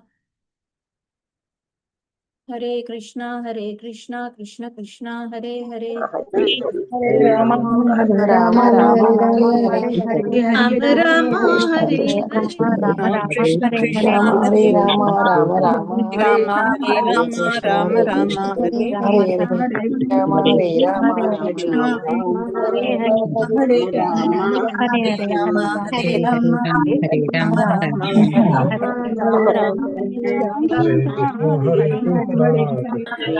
हरे Krishna Mataji's, Prabhuji's, all devotees, thank you so much for joining and reciting the holy Bhagavad Gita for the pleasure of Shri Radha Govinda. I'll unmute everybody. Let us all chant 3 times Maha Mantra and we'll close the session.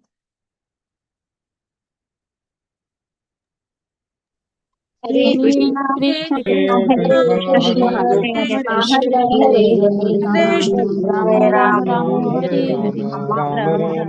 हरे कृष्ण हरे राम हरे राम